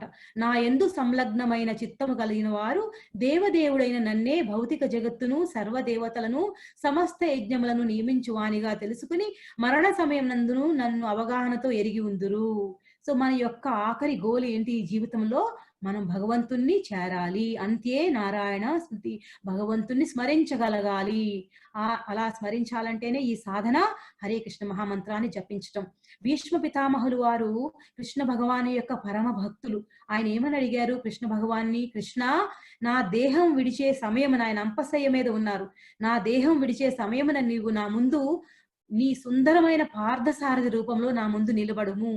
ఆ రూపాన్ని నేను ధ్యానించుచు నిన్నే చూస్తూ నేను నా యొక్క ఈ దేహాన్ని నేను విడిచిపెడతాను అని భీష్మదేవుల వారు కృష్ణ భగవాన్ని వేడుకున్నారు. సో ఇది భక్తుల యొక్క అతి ముఖ్యమైన లక్షణం. ఎల్ల వేళలా భగవంతుని స్మరించుకుంటూ వారు ఈ దేహాన్ని త్యజించేటప్పుడు భగవంతుణ్ణి మనసులో స్మరించుకుంటూ ఈ దేహాన్ని త్యజిస్తారు. అది భక్తి యొక్క లక్షణము అని భగవంతుడు ఇక్కడ అర్జునుడికి ఎక్స్ప్లెయిన్ చేస్తున్నారు. సో ఈ 30 శ్లోకాలు మనకి 7వ అధ్యాయంలో నేర్చుకున్నాం. ఇందులో ముఖ్యంగా కృష్ణ భగవానుడు ఏమని చెబుతున్నారు, మనుషులకి 4 రకాలైన డిఫెక్ట్స్ ఉంటాయి. మనుషులకి ఏమిటంటే 4 రకాలైన డిఫెక్ట్స్. మనం ఎల్లప్పుడూ తప్పులు చేస్తూ ఉంటాం, ఎల్లప్పుడూ మాయకు లోనవుతూ ఉంటాం, ఎల్లప్పుడూ మోసం చేయటానికి ప్రయత్నిస్తాం. ఓకే, మన ఇంద్రియాలు అసంపూర్ణం. ఈ 4 రకాలైన డిఫెక్ట్స్ మనుషులకు ఉన్నాయి. ఏమిటి ఆ 4 రకాలైన డిఫెక్ట్స్? తప్పు చేసే స్వభావం, ఇంపర్ఫెక్ట్ సెన్సెస్, మన సెన్సెస్ ఇంపర్ఫెక్ట్ గా ఉంటాయి. మరలా ఇంకొకటి ఏంటంటే చీటింగ్ ప్రొపెన్సిటీ, మోసం చేసే స్వభావం ఉంటుంది. తర్వాత మన ఇంద్రియాలు అసంపూర్ణం. కాబట్టి మనం ఎవరి దగ్గర నుంచి వినాలి భగవత్ విజ్ఞానం? భగవంతుని నుంచి, లేదా ఈ 4 రకాలైన డిఫెక్ట్స్ లేని వారి నుంచి మనం భగవద్జ్ఞానం వినాలి. సో ఈ శ్లోకాలు ఇక్కడ టాపిక్స్ చూస్తే మనం ఈ రోజు 7వ అధ్యాయంలో ఏమి నేర్చుకున్నామంటే, సో భగవంతునికి సంబంధించిన జ్ఞానము, భగవంతుని యొక్క విభూతులు, భగవంతుని యొక్క శక్తులు, భగవంతునికి ఎలా శరణాగతి వేడాలి. సో దేవీ దేవతలను వర్షిప్ చేయటం అంత మేధస్సు ఉన్నవారు చేసే పని కాదు. ఎందుకని అది మరలా ఈ మాయ నుంచి మనం భక్తి వైపు ఎలా వెళ్ళాలి, ఇవన్నీ కూడా మనకి భగవంతుడు ఈ స్లైడ్ లో ఎక్స్ప్లెయిన్ చేసి మనకి ఇక్కడ భగవంతుడు వివరిస్తున్నారు. ఈ స్లైడ్ లో ఇది సమరీ, ఇదన్నమాట. సో ఈ రోజు ఇప్పటితో మనం గీతా పాఠంతో ముగిద్దాం. మహాత్ములు భక్తితో శ్రీకృష్ణుని శరణు వేడుదురు, పవిత్రాత్మలు తమ మనస్సులను ఇతర పూజాధేయముల వైపునకు మళ్లించరు. సో వాళ్ళు ఫిక్స్డ్ గా ఎప్పుడు భగవంతుని వైపే వారి ధ్యాసం అంతా ఉండి వారి భక్తి యుక్త సేవలన్నీ కృష్ణ భగవానునికే అర్పిస్తారు. సో హరే కృష్ణ కృష్ణ కృష్ణ హరే హరే, హరే రామ రామ రామ హరే హరే. హరినామ జపం జపించండి, ఆనందంగా ఉండండి. భగవద్గీత గ్రంథరాజుకి జై, శ్రీల ప్రభుపాదకి జై. హరే కృష్ణ. నేను ఆల్మోస్ట్ 17 నిమిషాలు తీసుకున్నాను. ఏదైనా క్వశ్చన్స్ తీసుకుంటారా? ప్రభు. యా. సో జాగృతి గారు మీరు మ్యూట్ చేసుకోండి.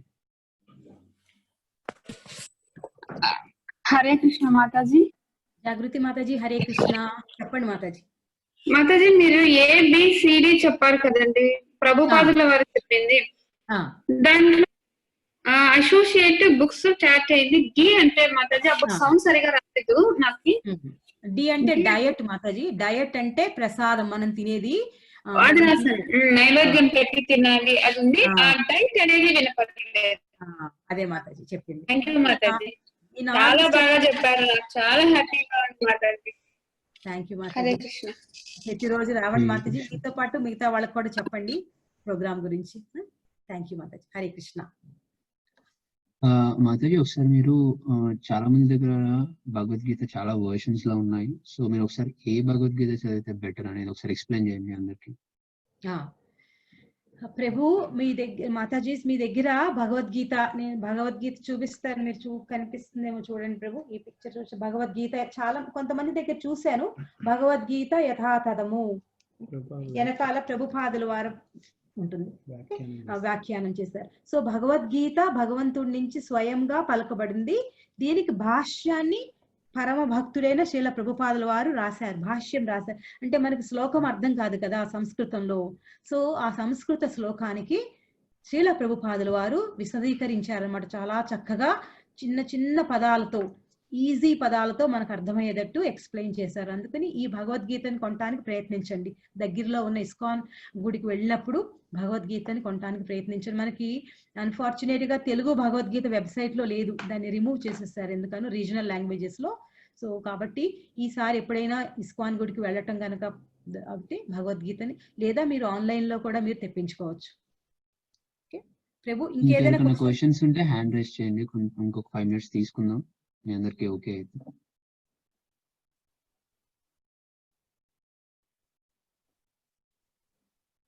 సో శ్రీనిత్య మిమ్మల్ని అన్మ్యూట్ చేశానమ్మా. శ్రీనిత్య అన్మ్యూట్ చేసుకోండి. హరే కృష్ణ మాతాజీ. హరే కృష్ణ అమ్మా, చెప్పు. నాకు 24th శ్లోకం అర్థం కాలేదు మాతాజీ. అలాగా, ఓకే. రోజు జపం చేస్తున్నా అమ్మ, మాల ఉందా నీ దగ్గర? హరే కృష్ణ, ఒకసారి హరే కృష్ణ చెప్పు. హరే కృష్ణ మొత్తం చెప్పు, హరే కృష్ణ మహామంత్రం చెప్పు, ఆ 16 పదాలు ఒకసారి చెప్పు. హరే కృష్ణ హరే హరే కృష్ణ కృష్ణ హరే హరే హరే రామ హరే హరే రామ రామ హరే హరే. ఒకసారి స్లైడ్ చూసి మళ్ళా చెప్పు. స్లైడ్ మీద ఉంది హరే కృష్ణ మహామంత్రం, మధ్యలో 2 పదాలు మిస్ అయ్యావు. ఒకసారి అని మళ్ళా హరే కృష్ణ కృష్ణ కృష్ణ హరే హరే హరే రామ రామ రామ హరే హరే. మళ్ళీ ఇంకొకసారి చెప్పమ్మా. హరే కృష్ణ హరే హరే కృష్ణ కృష్ణ కాదమ్మా, హరే కృష్ణ హరే కృష్ణ హరే కృష్ణ కృష్ణ కృష్ణ హరే హరే హరే రామ రామ రామ. Very nice. సిద్ధు అని అడుగుతున్నారు, ఇస్కాన్ స్టోర్ ఆంధ్రప్రదేశ్ లో ఉన్నాయి ప్రభు. ఇస్కాన్ గుళ్ళు తిరుపతిలో ఉన్నాయి, రాజమండ్రిలో ఉన్నాయి, ఆంధ్రప్రదేశ్ లో చాలా చోట్ల ఇస్కాన్ మందిరాలు ఉన్నాయి, విజయవాడలో మీకు దొరుకుతాయి ప్రభు అక్కడ భగవద్గీత. శ్రీనిత్య ఎన్నో శ్లోకం అమ్మ అన్నావు? 24 24 26 24లో కృష్ణ భగవానుడు అవ్యక్తం వ్యక్తి మాపన్నం మన్యతే మామ బుద్ధయ పరం భావమజానంతో మమావ్యయ మనుత్తమం. అంటే నన్ను సంపూర్ణముగా ఎరుగని మందబుద్ధులు దేవదేవుడనైన నేను శ్రీకృష్ణుడు తొలుత నిరాకారుడనై ఉండి ఇప్పుడు ఈ రూపమును దాల్చితనని తలంతురు. అల్పజ్ఞత వలన వారు నాశరహితమును మరియు అత్యుత్తమును అగు నా దివ్య భావమును ఎరుగలేరు. సో ఇందులో కృష్ణ భగవానుడు ఏం చెప్తున్నారంటే, అంత ఇంటెలిజెంట్ కాని మనుషులు, మందబుద్ధులైన వాళ్ళు ఏమనుకుంటారు, నిరాకారుడు నేను, నాకు ఆకారం లేదు, ఆకారం లేని దాన్ని నిరాకారం అంటారు. ఇప్పుడు ఈ రూపంను దాల్చి ఆ రూపం కూడా వాళ్ళు ఏమనుకుంటారు, మనలాంటి రూపం అనుకుంటారు. సో భగవంతుని రూపం మనలాంటి రూపము కాదు, ఆయనది ఆధ్యాత్మిక రూపం, మనది భౌతిక రూపము. సో జ్ఞానం లేని వాళ్ళు ఏమనుకుంటారు, నిరాకారుడు అనుకుంటారు మొదట, తర్వాత రూపాన్ని దాల్చాను అని అనుకుంటారు అనమాట.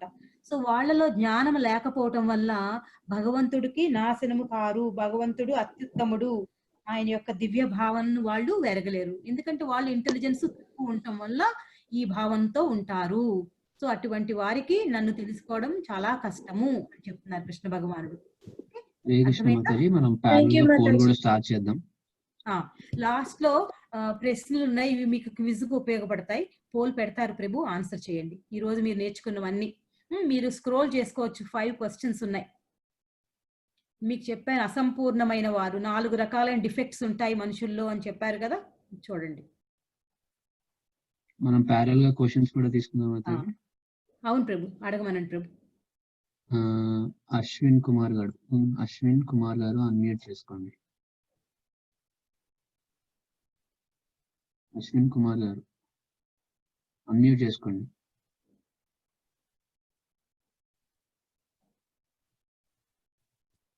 మాతాజీ చెప్పమ్మా. అశ్విన్ కుమార్ చూపించండి. ఈ పుస్తకం వాడచ్చా? నాకు చూపించమ్మా. ఏం పుస్తకం అది, దాని టైటిల్ ఏంటి? యథార్థ గీత. ఎవరు రాశారు?